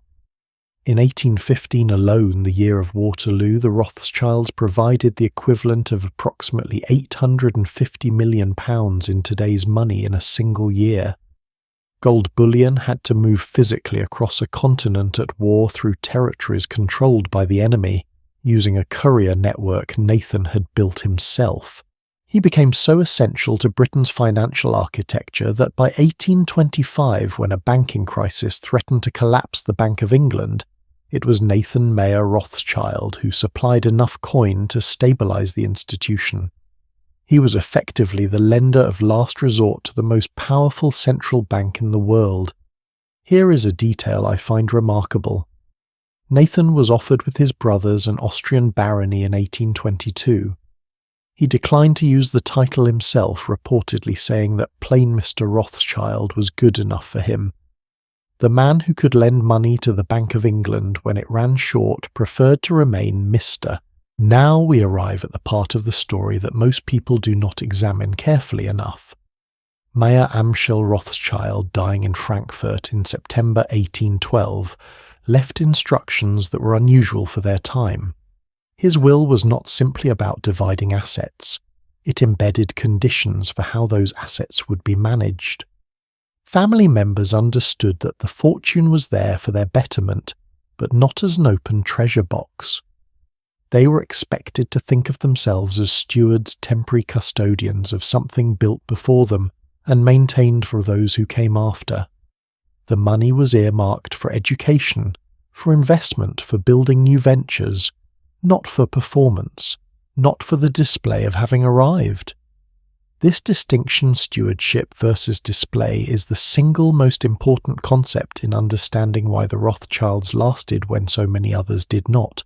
Every family we have examined fell into what I would call the performance trap, the compulsion to demonstrate wealth visibly as if visibility were the same as security.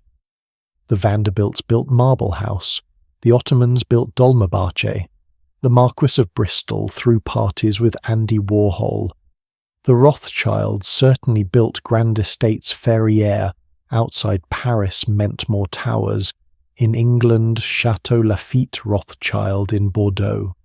They were not ascetics, but their relationship to wealth was fundamentally different from every family around them that collapsed. Their wealth was a tool they used, not an identity they performed. There is one more thing worth examining, and it is uncomfortable because it involves a practice that by modern standards looks shocking. For several generations, the Rothschilds married within the family. Cousins married cousins. In 1824, James de Rothschild in Paris married his niece Betty. Of the 18 marriages recorded among Mayer Amschel's grandchildren, approximately half were between family members. The reason was not romantic, it was mathematical. Each time a Rothschild daughter married outside the family capital left the network, each time a son established a separate household with separate financial expectations, the unified structure weakened. By marrying within the family kept capital concentrated the network intact and governance coherent. By contemporary standards ethically troubling. Objectively in terms of wealth preservation across 5 generations effective. I am not endorsing the practice. I am noting that the Rothschilds understood something most wealthy families refuse to accept: the structural rules you build around a fortune matter as much as the fortune itself.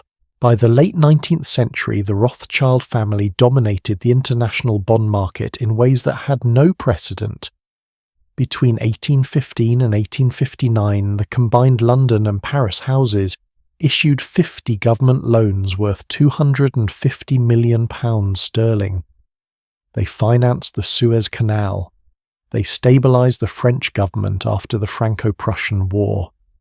From 1895 through 1907, they loaned nearly $450 million to European governments. Their informational advantage was decisive. While other banks were local or national, the Rothschilds operated simultaneously across 5 capital cities with full family trust between branches. Their private courier network moved faster than any government diplomatic channel. They knew what was happening in Vienna before London did. Before telegraph, before telephone, this was essentially a superpower. What happened eventually?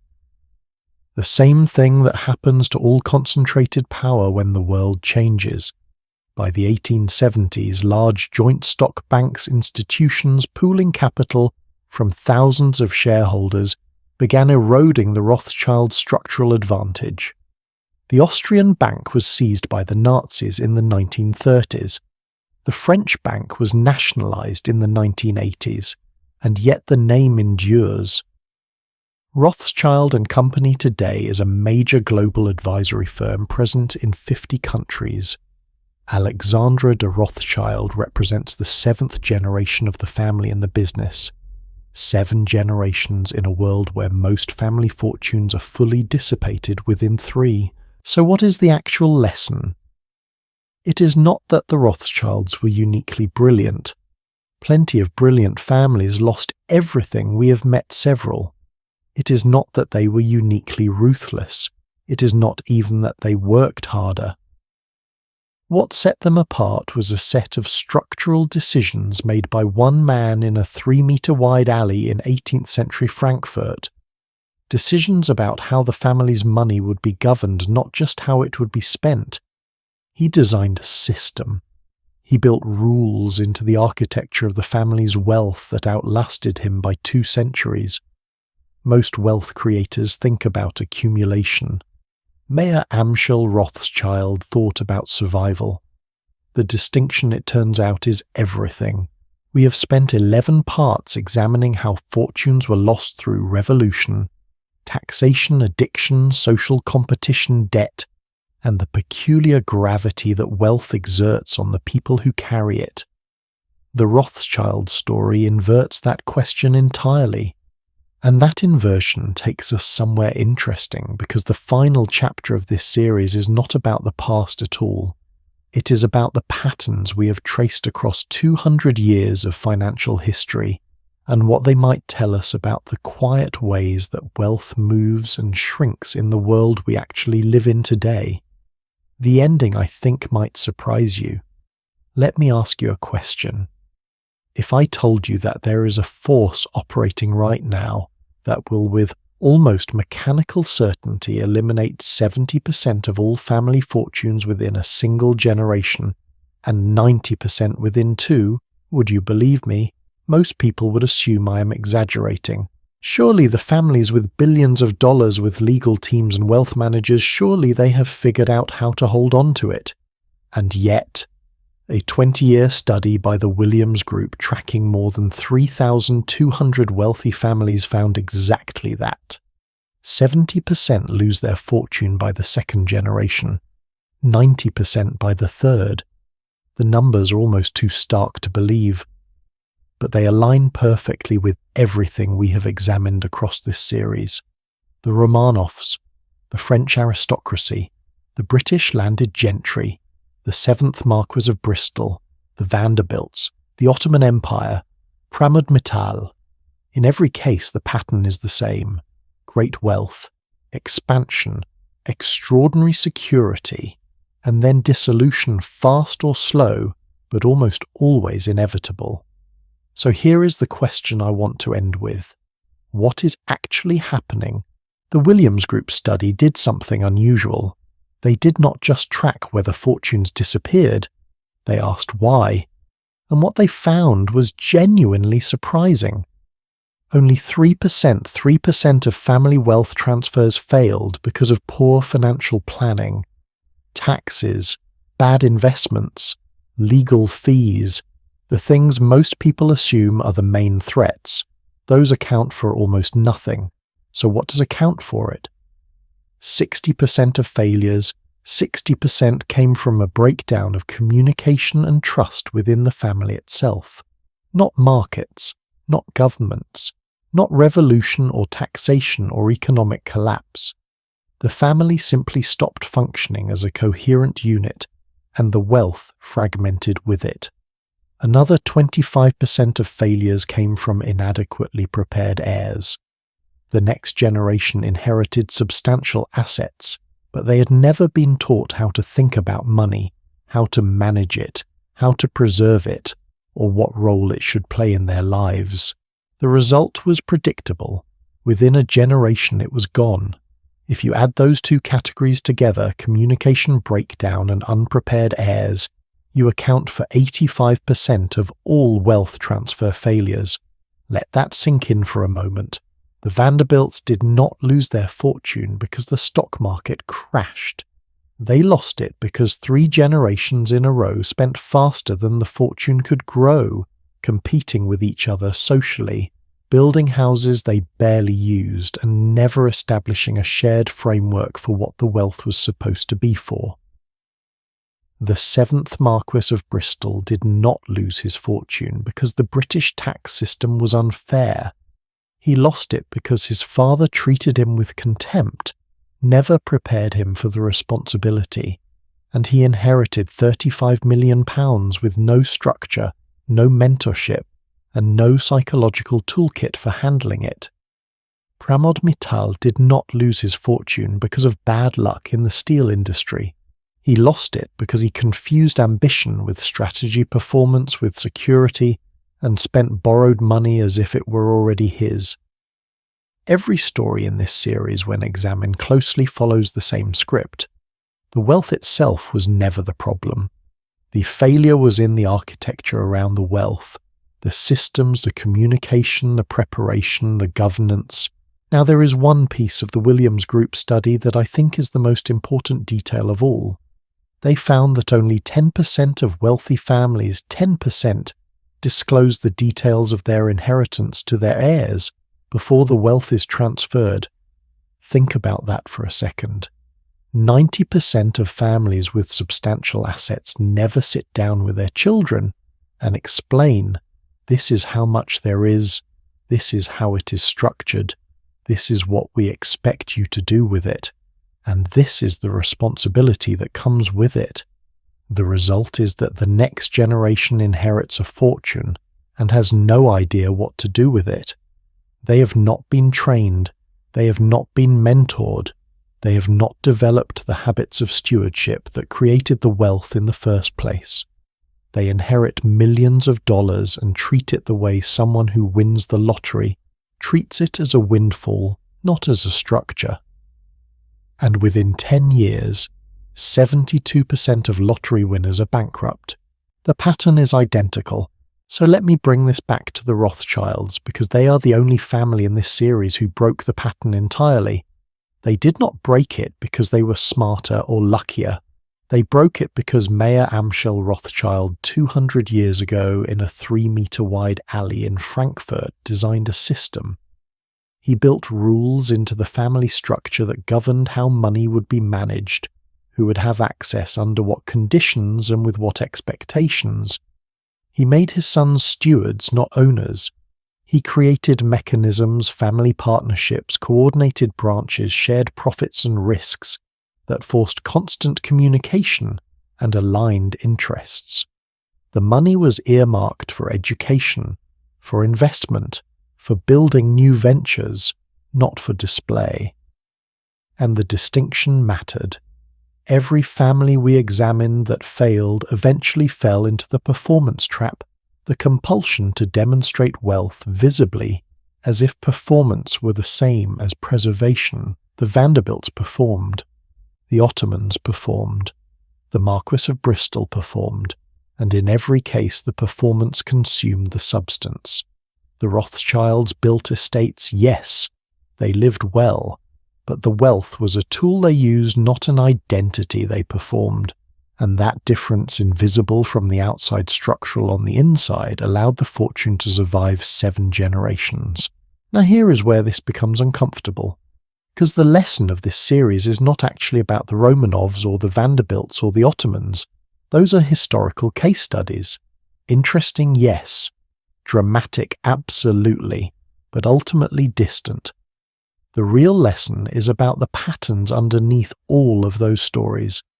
Patterns that are operating right now, quietly, invisibly, in ways that most people do not notice until it is too late. There is a transfer of wealth happening at this moment that is larger than anything in human history. Cerulli Associates, a research firm that tracks these things, estimates that $84 trillion, 84 trillion, will change hands between now and 2045. Most of that is coming from high net worth baby boomers passing assets to Generation X and millennials. $500 billion per year is already being inherited by the children of high net worth and ultra-high net worth households, and if the historical patterns hold, and there is no reason to believe they will not, 70% of that wealth will be gone within 1 generation, 90% within 2, not because of markets, not because of taxes, but because of the same structural failures that destroyed the Vanderbilts, the Romanovs, the British aristocracy, and every other fortune we examined across this series. The families receiving that wealth right now in most cases have not been prepared for it. They have not been taught how to think about it. They have not developed the psychological frameworks or the financial discipline required to preserve it.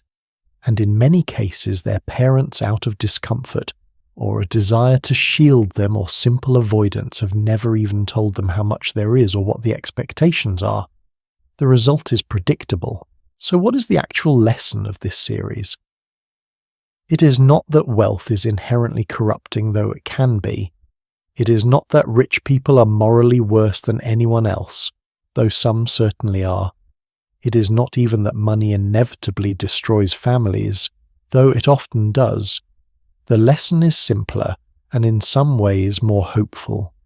Wealth, real, sustained, multi-generational wealth, is not about accumulation. It is about governance. It is about building systems that outlast you. It is about preparing the people who will inherit those systems. It is about communication, transparency, and shared expectations. It is about treating wealth as a responsibility to be managed, not a prize to be spent. The Romanovs never built that system. Neither did the Vanderbilts. Neither did the Marquis of Bristol, neither did the Ottomans, neither did Pramod Mittal. The Rothschilds did, and that not luck, not brilliance, not ruthlessness is why the Rothschild fortune survived 200 years, while almost every other great fortune from that era has disappeared. I want to end with one final thought. This series has been about the past, but the patterns we have traced, the performance trap, the unprepared heirs, the communication breakdowns, the structural failures, those patterns are not historical curiosities. They are active forces operating right now in real time.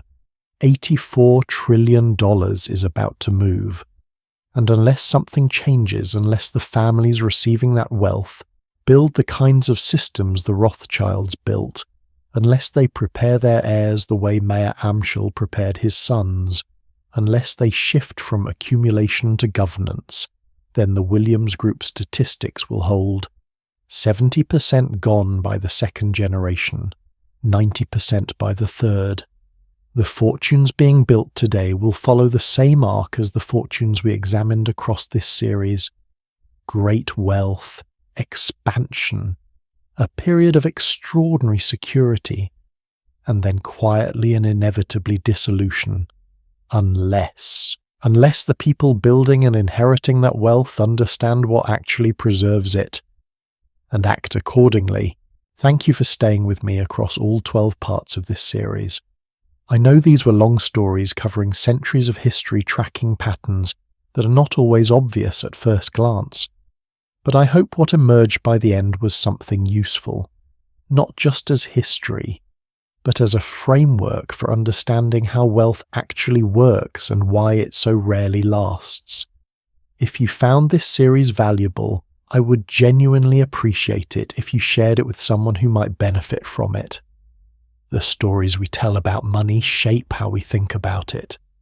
And I believe the stories in this series, the real ones drawn from history, not myths or moralizing, offer something rare, a clear-eyed look at what actually happens when great fortunes meet the passage of time. There are more stories to come, different subjects, different patterns, but the same commitment to depth, to accuracy, and to finding the lessons buried in history that still matter today. Until then, thank you for listening, and I will see you in the next one.